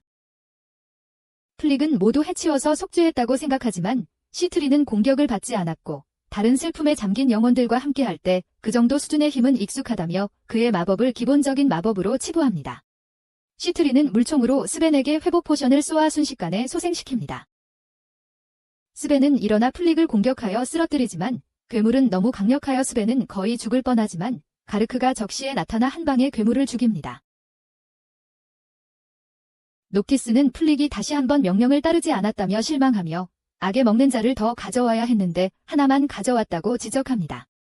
그의 추종자들은 희망을 잃기 시작하며 크라이가 처음부터 모든 것을 계획한 것인지 궁금해합니다. 그래서 그들은 남은 모든 악에 먹는 자들을 투입할 것을 고려하지만 낙티즈는 그들을 멈추고 아직 소피어와 마지막 카드를 가지고 있다고 말합니다. 신니와 다른 이들이 아카식 타워 기지 외곽에 도착한 것을 봅니다. 스벤은 진입을 준비하지만 가온은 자신이 씻겨나갔다고 리즈가 잘못 생각한 것을 증명하고 싶어서 선두를 맡겠다고 자원합니다. 한편 크라이의 일행은 플릭의 번개 효과를 관찰하고 있으며 리즈는 그것이 평범했다고 말하지만 티오는 그녀가 그렇게 큰 규모의 공격을 평범하다고 생각한다는 것에 믿을 수 없습니다. 헌터들이 아카식 마법사들과 싸우는 장면을 보지만 낙티즈는 그의 최후의 카드를 꺼내며 그 카드는 아카샤라는 거대한 골렘입니다. 그는 그것이 그들의 연구의 정점이라고 말합니다. 가옥는 그 공격을 막지만 다른 헌터들은 악에 먹는 자들과 싸우느라 힘들어하고 그 사이에 붙잡힌 마법사들이 혼란 속에서 탈출합니다. 게이는 그들이 후퇴해야 한다고 생각하지만 스벤이 공격을 받고 상황이 나빠 보입니다. 그런데 갑자기 악에 먹는 자 하나가 쓰러지고 리즈가 갑자기 나타나자 다른 헌터들이 제기력을 얻고 그들은 지원군이 왔다고 들떠 있습니다. 한편 크라이는 티노와 함께 있으며 리즈를 자신의 호위병으로 잃을까 걱정하고 있습니다. 티노는 근처에 무언가를 감지하지만 크라이는 무시하자고 생각합니다. 하지만 마법사들은 그가 자신들을 알아챘어야 한다고 생각하며 그의 생각을 궁금해합니다. 리즈는 또 다른 악의 포식자를 꺼내고 그런 약한 괴물에게 고전하는 시트리를 놀립니다. 그녀는 골렘을 공격하기 시작하지만 골렘은 그녀의 공격을 견뎌냅니다. 가르크가 도끼를 휘두르지만 골렘은 점프해서 피합니다. 스벤은 그것이 슬픔에 잠긴 영혼 안샘과 비슷하게 생겼다는 것을 알아차리고 리즈는 왜 골렘이 그를 본떠 만들어졌는지 궁금해합니다. 그녀는 계속 공격하지만 골렘은 총을 꺼내 그녀에게 발사합니다. 골렘이 그녀를 쫓기 시작하고 시트리는 리즈에게 불리한 싸움이라고 생각하며 골렘의 에너지가 다 떨어질 때까지 기다려야 한다고 생각하지만 리즈는 그것을 반드시 파괴하겠다고 주장합니다. 그녀는 또 다른 공격을 가해 골렘을 발로 차 쓰러뜨리고 가르크는 골렘의 다리를 얼리지만 골렘은 넘어지는 것을 막습니다. 리즈는 시간이 다 됐다고 짜증을 내며 스벤은 그녀가 무슨 뜻인지 궁금해하지만 크라이가 갑자기 나타난다. 그녀는 그가 도착하기 전에 끝내고 싶었다고 말하고 시트리는 끝났다는 것을 깨닫는다. 골렘이 그에게 돌진하려 하지만 그는 어둠 속에서 그것을 볼 수 없다. 골렘은 공격을 준비하지만 갑자기 날아가 버리고 싸움은 끝난 것처럼 보인다. 리즈는 그가 그것에게 무엇을 했는지 궁금해하지만 그는 무슨 일이 일어났는지조차 모른다. 그 후 아카식 타워의 마법사들이 탈출할 수 있었지만 그들의 연구와 자료는 모두 압수당했다. 시트리는 크라이에게 도움을 감사하며 그는 그녀의 원수와 일이 어떻게 진행되고 있는지 궁금해하지만 그녀는 혼자 처리할 생각을 한다. 한편 포로로 잡힌 마법사들이 녹티스와 재결합하며 그들은 소피아가 헌터들에 잠입했다고 그에게 전한다. 녹티스는 그녀의 생각이 궁금하지만 크라이의 의도를 알 수 없어 위험을 감수할 수 없다고 판단하고 수도를 떠나기로 결정하며 부하들에게 소피아를 불러들이라고 지시한다. 한편 협회에서 가르크는 크라이에게 무엇을 알고 있는지 캐묻지만 크라이는 아무것도 모른다고 맹세한다. 그는 작전 책임자였던 시트리와 이야기해야 한다고 생각하지만 관계자는 그녀를 신문하는 것에 대해 주저한다. 에바는 3년 전 대규모 교도소 탈옥 사건이 있었는데 모든 증거가 시트리를 가리켰지만 가르크가 그녀의 연루 가능성이 터무니없다고 생각하여 무혐의 처리되었다는 것을 언급한다. 탈리아가 녹티스에게로 끌려오고 녹티스는 그녀에게 연극을 그만두라고 말한다. 그는 떠난다고 말하지만 그녀는 무슨 말인지 전혀 이해하지 못한다. 그들은 그녀가 의심을 피하기 위해 마법을 사용하는 것이 아닌가 의아해하지만 악의 섭취자가 그녀에게 공격적으로 반응하는 것을 보고 그녀가 소피아가 아니라는 것을 깨닫는다. 진짜 소피아가 나타나고 녹티스는 그녀와 똑같이 생긴 소녀가 왜 있는지 의아해하지만 그녀는 자신이 복제된 존재라고 설명한다. 그녀는 사실 시트리임을 드러내고 녹티스는 그녀가 소피아인 척하는 이유를 궁금해하지만 그녀는 소피아는 존재하지 않았고 처음부터 항상 그녀였다고 설명한다. 플릭은 그녀가 그들을 배신할 계획이었다고 생각하지만 그녀는 녹티스의 능력에 끌려 그들처럼 제자가 되었음을 언급한다. 그녀는 그의 끊임없는 헌신을 존경한다고 말하고 모든 장비와 재료에 감사하지만 이제 그만둬야 할 때라고 생각한다고 말한다. 또한 크라이가 그들을 놓아준 것은 그녀에게 그만하라는 경고였다고 생각한다. 녹티스는 그녀가 연구 결과를 크라이에게 유출했을 거라고 생각하지만 그녀는 그가 모든 것을 간파할 수 있는 능력을 가지고 있다고 말한다. 그녀는 자신이 없는 동안 크라이가 모든 것을 조직했다고 생각하며 고위급 헌터들을 보내 그녀의 연구 결과를 시험해 보라고 했다. 그녀는 자신이 골렘이 되돌아가게 만든 사람이라고 밝혀 전투가 너무 많은 인명피해를 초래할 것 같았다고 말한다. 그녀는 모두가 범죄자로 잡힐 것이라고 말하지만 걱정하지 말라고 한다. 그녀는 그들의 연구를 계속 이어갈 것이라고 다짐한다. 플릭은 말리스 이터에게 그녀를 공격하라고 명령하지만 효과가 없자 녹티스는 불꽃으로 그녀를 공격하지만 그녀는 상처 없이 등장하고 그의 공격이 아무런 효과가 없었다는 사실에 믿을 수 없다고 말한다. 그러자 그녀는 자신의 슬라임이 그 공격을 흡수했다고 밝힌다. 그녀는 그것을 시험해보는 것에 흥분하고 마법사들은 녹티스에게 그들이 막는 동안 도망치라고 말합니다. 그는 도망치려는 순간 망토를 쓴 인물에게 밀쳐지고 불꽃으로 그것을 태웁니다. 하지만 그것은 강력한 괴물이었습니다. 녹티스는 그것을 보고 겁에 질리고 시트리는 슬픔에 잠긴 영혼들 중 가장 약한 존재였기에 빨리 힘을 얻어야 했다고 말합니다. 그녀는 골렘을 만드는데 너무 많은 시간과 자원이 들었기 때문에 키메라를 만들었다고 언급합니다. 그녀는 대규모 탈옥 사건의 배후에 자신이 있었다고 밝히며 필요한 부품을 얻기 위해서였다고 말합니다. 그녀는 아킬레움을 부르고 녹티스는 그녀가 미쳤다고 생각하지만 결국 그를 끝장냅니다. 그 후 크라이는 탈리아에게 무슨 일이 있었는지 묻지만 시트리는 단지 기억 상실이 있었다고 말합니다. 그녀는 모든 일이 그렇게 된 것이 유감이라고 생각하지만 크라이는 그녀가 무슨 말을 하는지 전혀 몰라서 그냥 동의합니다. 협회에서 사건에 대한 회의가 열리고 크라이는 시트리가 골렘과 악에 먹는 자들을 요청하는데 도움을 줍니다. 직원은 악에 먹는 자가 무엇이냐고 묻지만 그는 그것을 음료로 착각해 모두를 놀라게 합니다. 회의 후 시트리는 크라이에게 도움을 고맙다고 말하며 그들이 악에 먹는 자를 얻었다고 알립니다. 시트리는 그것을 받으러 가고 크라이가 로비로 가려던 찰나 가르크가 그를 가로막고 말이 필요하다고 합니다. 가르크는 안개나라에서 막 수도에 도착한 폴른 포그라는 파티에 대해 이야기하며 그들은 아놀드 헤일이라는 남자가 이끌고 있다고 말합니다. 가르크는 크라이가 아놀드를 모른다는 것에 놀라며 아놀드는 7레벨 헌터로 천둥용을 처치한 사람이라고 설명하지만 크라이는 그가 용사냥꾼이라고 언급합니다.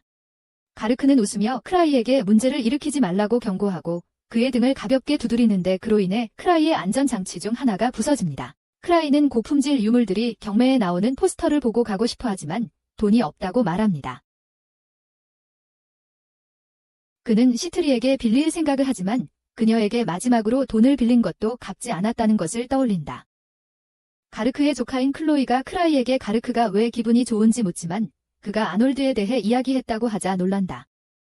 크라이와 시트리가 떠난 후 아놀드가 협회에 도착하고 클로이는 그를 새로운 사람으로 생각하며 반갑게 맞이하지만 그와 함께 온 사람들은 그녀가 그에게 말하는 방식에 겁을 먹는다. 그동안 시트리는 크라이와 에바에게 자신이 얻은 악의 먹이를 보여준다. 에바는 그것이 위험하지 않을까 걱정하지만 시트리는 그것을 훈련시켜서 자신과 크라이에게 해를 끼치지 않게 만들었다고 말한다.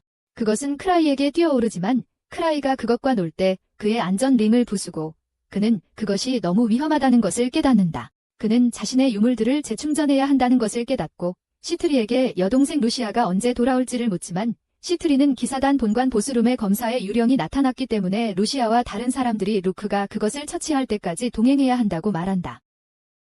시트리는 그에게 반지를 하나 주고 그것이 사용자가 하나의 마법을 저장할 수 있는 유물임을 알게 되며 크라이가 루시아에게서 받은 반지도 가지고 있음을 알게 된다. 한편 폴른 포그, 폴런 파그 멤버들은 클로에가 아놀드가 누구인지 모른다고 하여 화가 났다. 그들은 자신들이 외부인이라고 과소평가당하는 것을 거부하며 모두에게 자신들의 능력을 보여주기로 결심한다. 시트리는 크라이에게 마사지를 해주며 크라이가 모든 유물을 충전해야 한다고 말하지만 충전할 만화를 가진 사람은 루시아 외에는 아무도 없다고 한다. 그래서 시트리는 그녀가 해결책을 생각해보겠다고 말한다. 그녀는 사냥꾼들을 모아 크라이가 제안한 마법 훈련을 특별 훈련으로 한다고 알린다. 그녀는 이것이 루시아의 수준에 도달하는 데 도움이 될 것이라고 말하고 스벤은 이를 듣고 충격을 받는다. 그녀는 그들 중 누가 이를 시도할 의향이 있는지 묻고 스타라이트 파티의 두 멤버인 크리스와 라피스가 훈련을 받겠다고 동의한다. 크리스는 크라이가 라피스를 인사하지 않았다고 화를 내지만 라피스는 그를 막으며 크라이가 바보라 해도 그는 여전히 클랜 마스터라고 말한다. 우리는 스타라이트 파티가 드물게 존재하는 노블 스피릿, 노벨 스피리츠이라는 아종으로 구성된 파티라는 것을 알게 된다. 이들은 긴 수명과 뛰어난 마법 실력으로 알려져 있지만 뛰어난 마법사가 아닌 사람은 경멸한다. 라피스는 귀족들조차 루시아를 특별하다고 여기니 아무리 훈련을 해도 루시아만큼 강해질 수 없다고 생각하지만 시트리는 루시아가 훈련 덕분에 최강의 마법사 중 한 명이 되었다고 말한다. 마리에트라는 또 다른 소녀도 참여를 요청하자 시트리는 크라이의 반지를 하나 주며 충전하게 하는데 마리에트는 필요한 만화의 양에 놀란다. 마리에트는 반지 충전을 끝내지만 시트리가 또 다른 반지를 주자 충격을 받고 시트리는 마법사의 힘은 총 만화량에 따라 결정되며 대부분의 사람들은 10대 초반의 만화 증가가 멈춘다고 말한다. 마리에트는 갑자기 기절하고 시트리는 만화를 과도하게 사용하면 만화 소진 상태에 빠지지만 회복 과정에서 만화 상한선이 증가할 가능성이 있다고 설명한다. 스벤은 말도 안 된다고 생각하고 크리스는 귀족 영혼들에게도 만화 회복에는 시간이 걸리니 비효율적이라고 말한다. 하지만 시트리는 마리에트에게 특별한 주스를 주고 마리에트는 비명을 지르며 시트리는 마리에트의 만화가 이미 증가했다고 밝히며 이 과정을 반복하면 더 강해질 수 있다고 말한다. 라피스는 루시아가 정말 그런 훈련을 받았는지 궁금해하고 시트리는 루시아의 힘은 재능이 아닌 노력의 결과라고 말한다. 시트리는 스타라이트가 루시아를 영입하려 한다는 것을 알지만 루시아가 타고난 재능 때문에 자신들이 남들보다 낫다고 생각하는 스타라이트의 태도 때문에 합류하지 않았다고 말한다. 크리스가 화를 내며 시트리에게 모든 유물을 넘기라고 말하고 자신이 그것들을 모두 충전할 것이라고 합니다. 그녀가 그렇게 하기 시작하자 다른 사냥꾼들도 그녀와 함께합니다. 한편 아크는 샌드린이라는 남자에게 일을 제안받지만 그는 아직 크라이에게 배울 것이 많다고 말합니다. 샌드린은 그에게 글래디스 경을 만난 적이 있는지 묻고 그의 딸 클레어가 그를 찾고 있다고 합니다. 그때 그녀가 그들 뒤에서 나타납니다. 크라이와 시트리는 리즈를 만나러 가고 키노는 그녀가 샤워 중이라고 말합니다. 리즈가 벌거벗은 채로 나오자 시트리는 급히 크라이의 눈을 가리고 옷을 입으라고 말합니다. 리즈는 크라이가 뭔가 필요하냐고 묻고 크라이는 그들이 무사히 돌아온 것을 축하하려고 생각 중이라고 말합니다. 그것에 리즈는 기뻐하며 그를 안으려고 하지만 시트리가 그녀를 막습니다. 그들은 바에 가서 리즈와 시트리가 술 마시기 대회를 시작하지만 시트리는 리즈의 술에 무약을 넣어 더 빨리 취하게 만듭니다.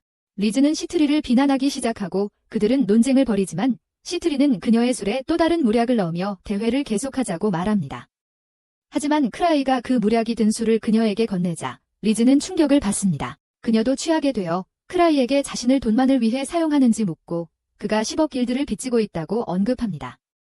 그래서 그녀는 몸으로 갚으라고 말하며 그에게 다가가지만 리즈가 방해합니다.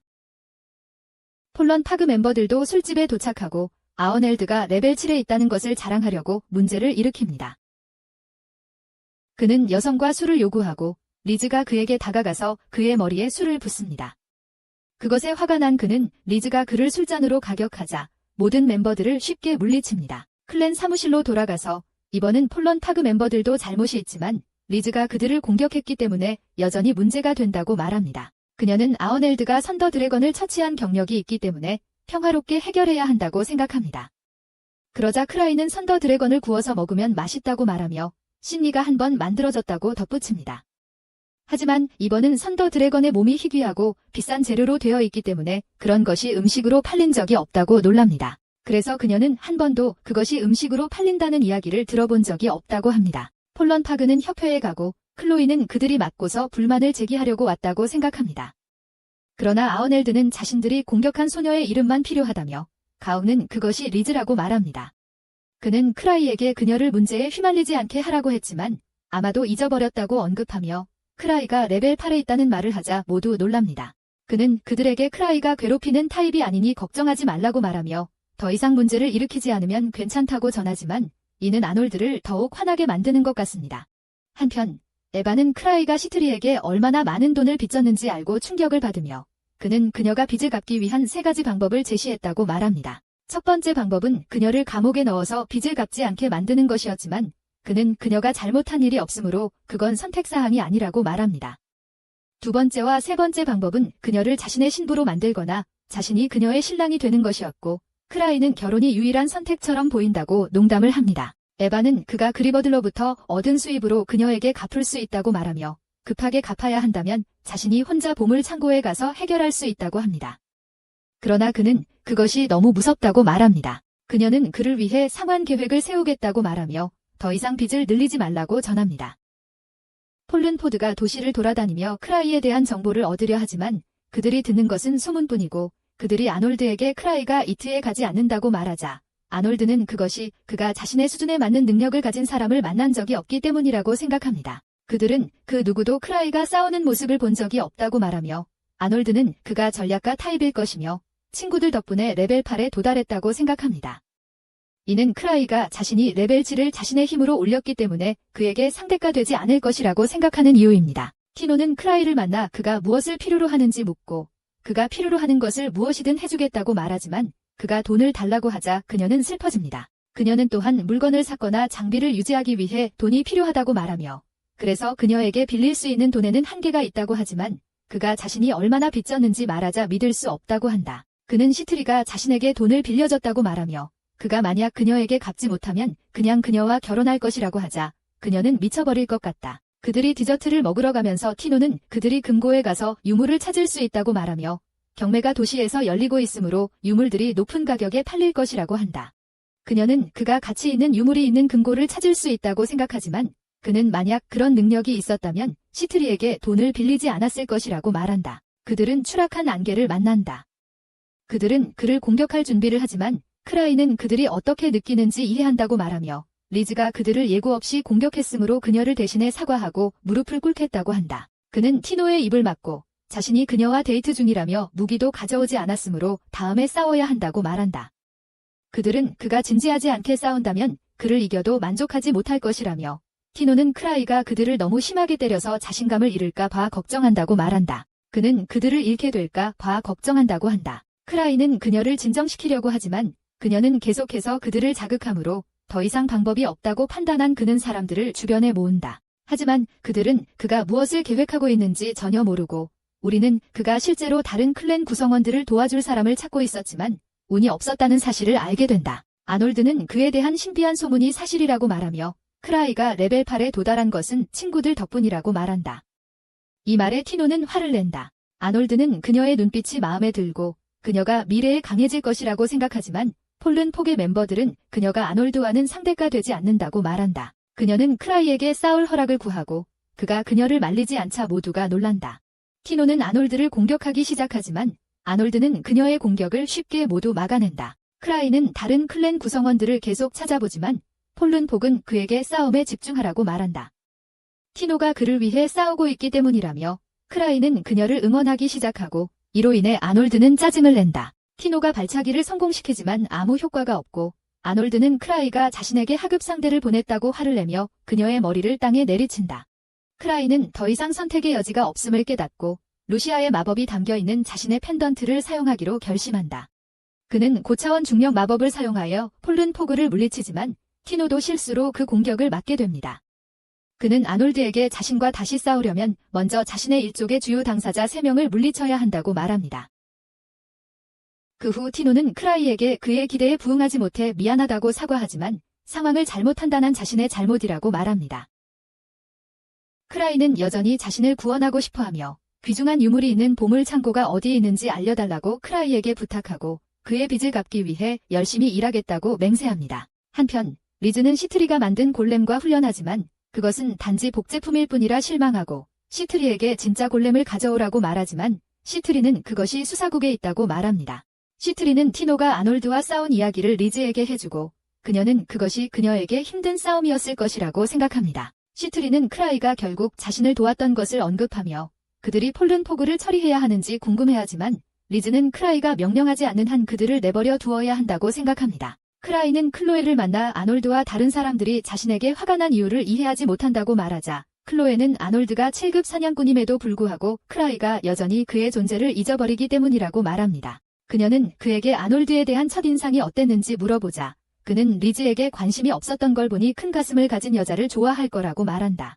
우리는 클로에가 한때 퍼스트 스텝스에 도전했었지만 루크에게 쉽게 패배하고 시험에 떨어져서 헌터가 되는 것을 포기하고 협회의 접수원으로 일하게 되었다는 것을 알게 된다. 그녀는 크라이에게 3년 전 시험에 왜 떨어졌는지 묻는다. 그가 그녀에게 잠재력이 있다고 말했으니 자신이 부족했던 점이 무엇인지 궁금해한다. 그는 그녀가 이미 알고 있어야 한다고 말하며 현재 위치에서도 합격할 수 있지만 그가 생각하기에 그렇게 해선 안 된다고 말한다. 그녀는 이미 협회의 일원으로서 자리를 찾았다고 생각하기 때문이다. 그가 떠난 후 그는 3년 전 그녀가 시험에 떨어진 이유를 떠올린다. 사실 그 이유는 그녀가 그 당시 너무 어렸기 때문이며 지금 그녀를 데려가면 가르크가 그를 때릴 거라는 것을 안다. 클로에는 크라이가 직접적인 답을 주지 않는 것이 그녀가 스스로 답을 찾도록 하는 그의 수천 가지 시험 중 하나인지 궁금해한다. 그녀는 그가 단순히 답을 주는 것이 그녀에게 도움이 되지 않을 것이라고 믿는다고 생각하고 진정한 답을 계속 생각해 나가기로 결심한다. 그 답을 이해할 때까지 협회에서 자신의 임무를 계속 수행할 것이다. 아놀드는 클로에가 크라이가 자신에 대해 한 말을 들려주자 충격을 받는다. 다른 회원은 그에게 침착하라고 말하며 크라이가 그저 그를 도발하려고 하는 것일 뿐이라고 하지만 클로에가 크라이가 자신이 큰 가슴을 가진 여자만 좋아한다고 말한 것에 그는 믿을 수 없다는 표정을 짓는다. 아놀드는 크라이가 자신의 일족 세 당파에게 싸움을 걸게 한 의도를 이해하지 못하고 그 당파들과 만난 후 도착한 타락한 아버지의 일원이 그들이 싸움을 거부했다고 말하자 아놀드는 화를 낸다. 그들은 경솔하게 행동해서는 안 된다고 말하며 새로운 장비를 얻을 수 있는 경매가 있다고 말하고 안개의 땅에서 거절당한 이상한 유물을 팔 수도 있을 것이라고 말한다. 한편 크라이와 티노는 마티스라는 남자에게 티노가 발견한 유물을 보여주러 간다.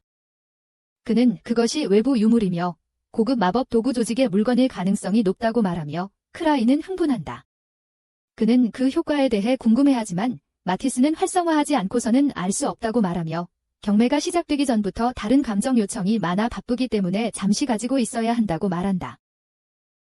크라이는 유물을 보고 싶어하며 마티스가 티노와 이야기하느라 바쁜 동안 크라이가 그것들을 확인하도록 허락한다. 마티스는 티노에게 자신을 잘 돌보라고 말하며 자신의 손녀딸을 떠올리게 한다고 말하고 무슨 일이 생기면 친구들에게 의지해야 한다고 말한다. 그는 크라이조차 때때로 유용할 수 있다고 말하며 티노는 크라이가 엄격하지만 훌륭한 사람이라고 말하며 그와 비교하면 자신은 아무것도 아니라고 말한다. 메시스가 화를 내며 크라이에게 무엇을 가르치고 있는지 묻지만 크라이는 유물에만 집중하고 있다. 그는 사용자의 얼굴을 바꿀 수 있는 리버스 페이스라는 유물을 보는데 자신이 가지고 있던 것은 리즈에게 파괴되었기에 걱정 없이 밖을 돌아다니기 위해 그것을 원한다. 메시스는 할 일이 많다며 그를 내쫓으려 하지만 크라이는 유물을 준 사람에게 직접 처리하고 싶다며 그에게 연락하라고 말한다. 그 후 티노는 크라이에게 어떻게 돈을 구할 건지 묻고 크라이는 그 유물은 범죄에 사용될 수 있으므로 상점에서 팔리지 않아 그 기회를 놓칠 수 없다고 말한다. 티노는 시트리는 연구에 많은 돈을 쏟아부어 거의 돈이 없으며 마법사들에게 무료로 제공하는 비싼 물약 때문에 더욱 그렇다고 말한다. 그녀는 감정받은 유물이 고가에 팔린다면 모든 문제가 해결될 것이라고 말하지만 크라이는 그것이 희귀한 것으로 판명되면 자신이 차지할 생각을 한다. 그들은 귀족 문장이 새겨진 마차를 발견하고 티노는 글래디스 백작 가문의 문장이라고 말하지만 그들이 사냥꾼을 싫어하는데 왜 거기에 있는지 혼란스러워한다. 그들은 클레어가 아크와 만나는 것을 보고 클레어는 아크가 시간을 보내는 곳을 보고 싶었을 뿐이라고 말하며 사냥꾼은 싫어하지만 아크는 품위가 있어서 좋다고 말한다. 그녀는 크라이가 자신을 쳐다보는 것을 보고 그에게 쳐다보지 말라고 합니다. 티노는 화가 나지만 크라이는 재빨리 그녀를 말립니다. 아크는 그를 클레어에게 소개하고 클레어는 아버지에게 그에 대해 들었다고 말하지만 그가 약해 보인다며 아크보다 레벨이 높다는 것을 믿을 수 없다고 합니다. 그녀는 그가 돈으로 지위를 샀는지 의아해하며 무례하다고 말하지만 그가 자신을 변호하기 위해 아무 말도 하지 않는 이유를 이해하지 못합니다. 그래서 그는 예의범절을 배우지 못하고 자라서 행동에 조심하려고 한다고 말합니다. 그녀가 떠난 후 크라이는 아크에게 돈이 있냐고 묻지만 아크는 크라이가 다른 유물을 찾았을 것이라고 알고 있기 때문에 돈을 빌려주지 않습니다. 크라이는 그가 그것을 얻어야 한다고 말하고 아크는 그 유물이 무엇을 할 수 있는지 묻지만 크라이가 말해줄 수 없다고 하자 아크는 그를 도울 수 없다고 말합니다. 크라이는 모든 사람에게 돈을 빌려달라고 하기 시작하고 그가 경매에서 강력한 유물을 사려 한다는 소문이 도시 전체에 퍼집니다. 다른 방법이 없다는 것을 깨달은 그는 시트리에게 돌아가 빚을 갚겠다고 말했으면서 더 많은 돈을 요구한 것에 대해 사과합니다. 그녀는 이것이 그들의 관계가 항상 그래왔다고 말하며 자신의 연구가 약간 지연될 것이지만 남는 재료를 팔아 돈을 구했다고 말합니다. 그녀는 그가 유물이 정말 필요하다고 하니 자신의 필요는 뒤로 미루고 돈이 부족하다면 은행에 가서 대출을 받겠다고 제안한다. 크라이는 유물의 주인이 너무 많은 값을 요구하지 않기를 바라고 있지만 유물이 낙은 안개에 속한 것임을 보고 충격을 받는다. 아놀드의 동료는 그들이 안개 땅에서 가져온 희귀한 유물이라 싸게 팔지 않을 거라고 말하지만 시트리는 그것이 괴상하게 생겼다고 말한다. 아놀드의 동료는 그것을 경매에 올릴 거라고 하지만 시트리는 귀족들이 인상적이지 않은 유물을 사지 않기 때문에 높은 가격에 팔리지 않을 것이라고 말한다. 아놀드는 그들이 유물의 효과가 무엇인지조차 모르기 때문에 가격을 매길 수 없다고 말하지만 크라이가 그것을 사겠다고 하니 크라이가 그것의 효과를 알고 있다고 생각한다. 크라이는 아무것도 말하지 않지만 그 유물이 위험하다고 언급하며 그것이 법적으로 제한된 이유를 설명하고 그들에게 그냥 놓아주는 게 좋다고 말한다. 아놀드는 왜 그가 그것을 원할지 궁금해한다. 아놀드는 크라이가 그들을 함정에 빠뜨리려고 하는 것인지 의심하기 시작하고 유물이 정말 위험한 아이템일지도 모른다고 생각하며 크라이가 그들에게 그것을 계속 보유하게 만들려 한다고 생각한다. 그는 유물이 그들에게 쓸모가 없다는 것을 알고 있기 때문에 1천만 길드에 팔기로 결심한다. 유물의 사용법을 모르고 그것을 붙잡고 있으면 크라이의 함정에 빠지는 최악의 상황이 될 것이라 생각하며 그들이 거절할 수 없는 가격을 제시한 것이다. 그는 협상에서 이겼다고 생각하지만 크라이는 시트리가 가격이 너무 싼 것에 대해 괜찮은지 묻고 시트리는 그들이 먼저 가격을 제시했었다고 말합니다. 그들이 사려는 순간 다른 사냥꾼들이 더 많은 돈을 제시하기 시작하고 클레어는 1억을 제시하며 사겠다고 합니다. 그 후 에바는 크라이에게 그가 그것을 사기 위해 돈을 빌렸다는 것을 보아 모두가 그것이 세상에서 가장 강력한 유물이라고 생각한다고 말하지만 크라이는 그것은 단지 눈에 띄지 않기 위해 사용하는 것이라고 말합니다. 에바는 그에게 빚을 더 늘리지 말라고 하지만 시트리는 8억 길드를 가지고 오는데 그것은 그녀가 그들의 결혼식을 위해 모아둔 돈이라고 밝히고 에바는 시트리가 크라이를 돕는다고 화를 내며 그들은 결국 다투게 됩니다. 그 후 크라이와 시트리는 유물에 대해 논의하기 위해 클레어를 만나러 가고 클레어는 그가 그렇게 솔직하게 나선 그의 태도에 감탄하며 그의 담대함이 아크와 맞먹는다고 말하지만 그는 자신이 아크를 능가하는 것은 레벨뿐이라고 말합니다. 그는 자신이 아크의 라이벌이라는 이야기가 있다고 말하지만 그들은 같은 레벨이 아니며 그는 아크를 친구로 생각한다고 말합니다. 클레어는 그가 아크를 비웃는다고 생각하여 검을 꺼내며 크라이가 레벨 8에 도달하기 위해 많은 유물을 모았을 것이고 그것은 그의 힘이 가짜라는 것을 의미한다고 말하며 유물을 얻어 아크에게 주어 그가 최강자가 되도록 돕기로 결심하지만 크라이는 아크는 그것을 기뻐하지 않을 것이라고 말합니다. 유물이 사람을 강하게 만드는 것이 아니기 때문입니다. 클레어는 무슨 일이 있어도 유물을 가져오겠다고 말하며 울기 시작하지만 시트리는 그녀가 글래디스 가문 출신이라 해도 무제한의 돈을 가지고 있는 것은 아니라고 말합니다. 시트리는 클레어가 1억 원밖에 없다는 것을 알고 그들의 예산은 2억 원이라고 밝혔습니다. 그래서 그냥 물러서라고 하지만 클레어가 2억 원 이상을 구할 수 있다면 그때는 지겠다고 말합니다.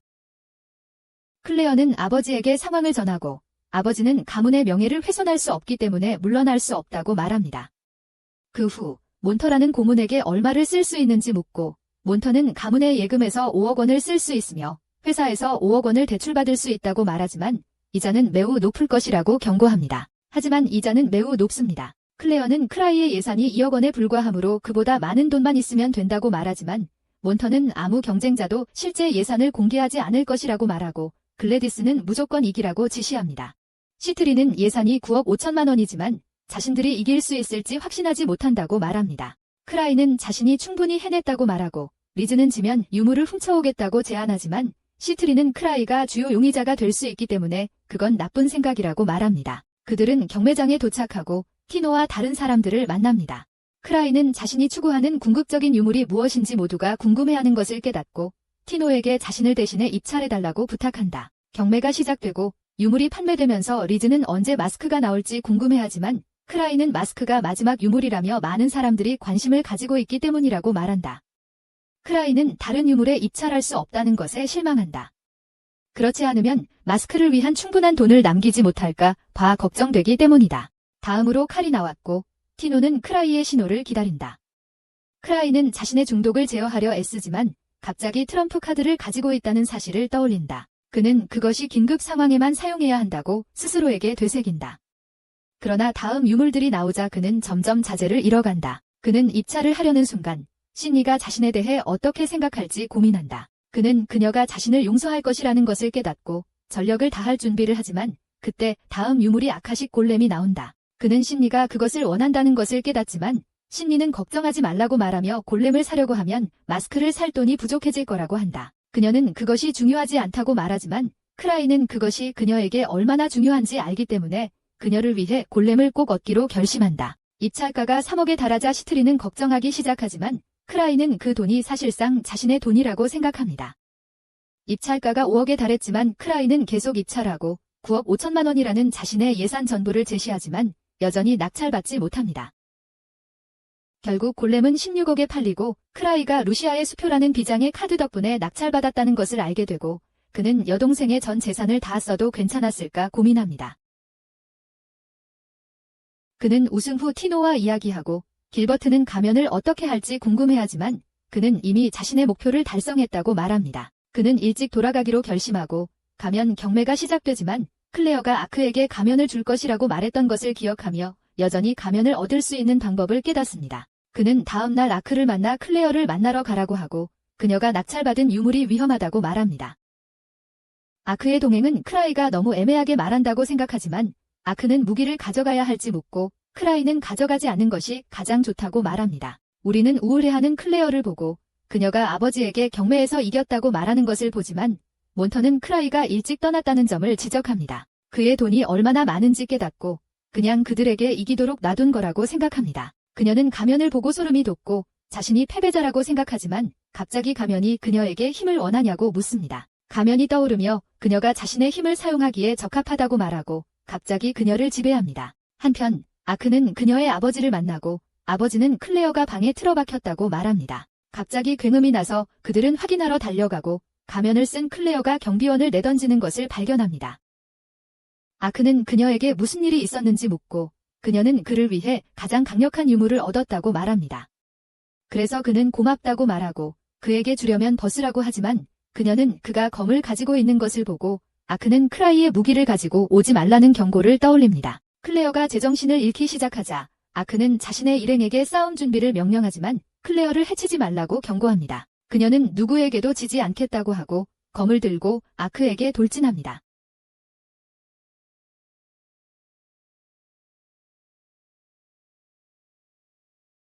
그들은 그들이 얻은 이익이 모두 크라이의 계획의 일환이었다고 말하며 돈의 일부를 달라고 요청한다. 아놀드의 동료는 그것이 터무니없다고 생각하지만 시트리는 그들에게 해독제를 1억 1천만에 팔겠다고 말한다.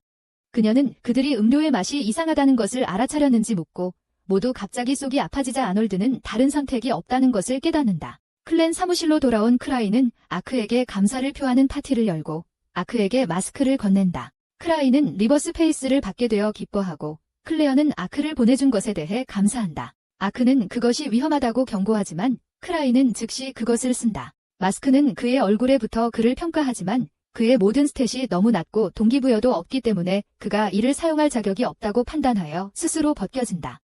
크라이는 그것이 리버스 페이스가 아니라는 것을 깨닫지만 그것이 말을 할 수 있다는 점에서 희귀하다고 생각하고 클레어는 그냥 그에게 주기로 결심한다. 루즈와 시트리가 돈을 가지고 돌아오고 모두 파티를 즐깁니다. 크라이는 클레어가 어떻게 마스크를 활성화했는지 생각하며 자신이 그녀보다 더 약할지도 모른다는 사실에 우울해합니다. 하지만 이 영상은 여기서 끝납니다. 채널의 좋아요와 구독을 잊지 마세요. 시청해주셔서 감사합니다.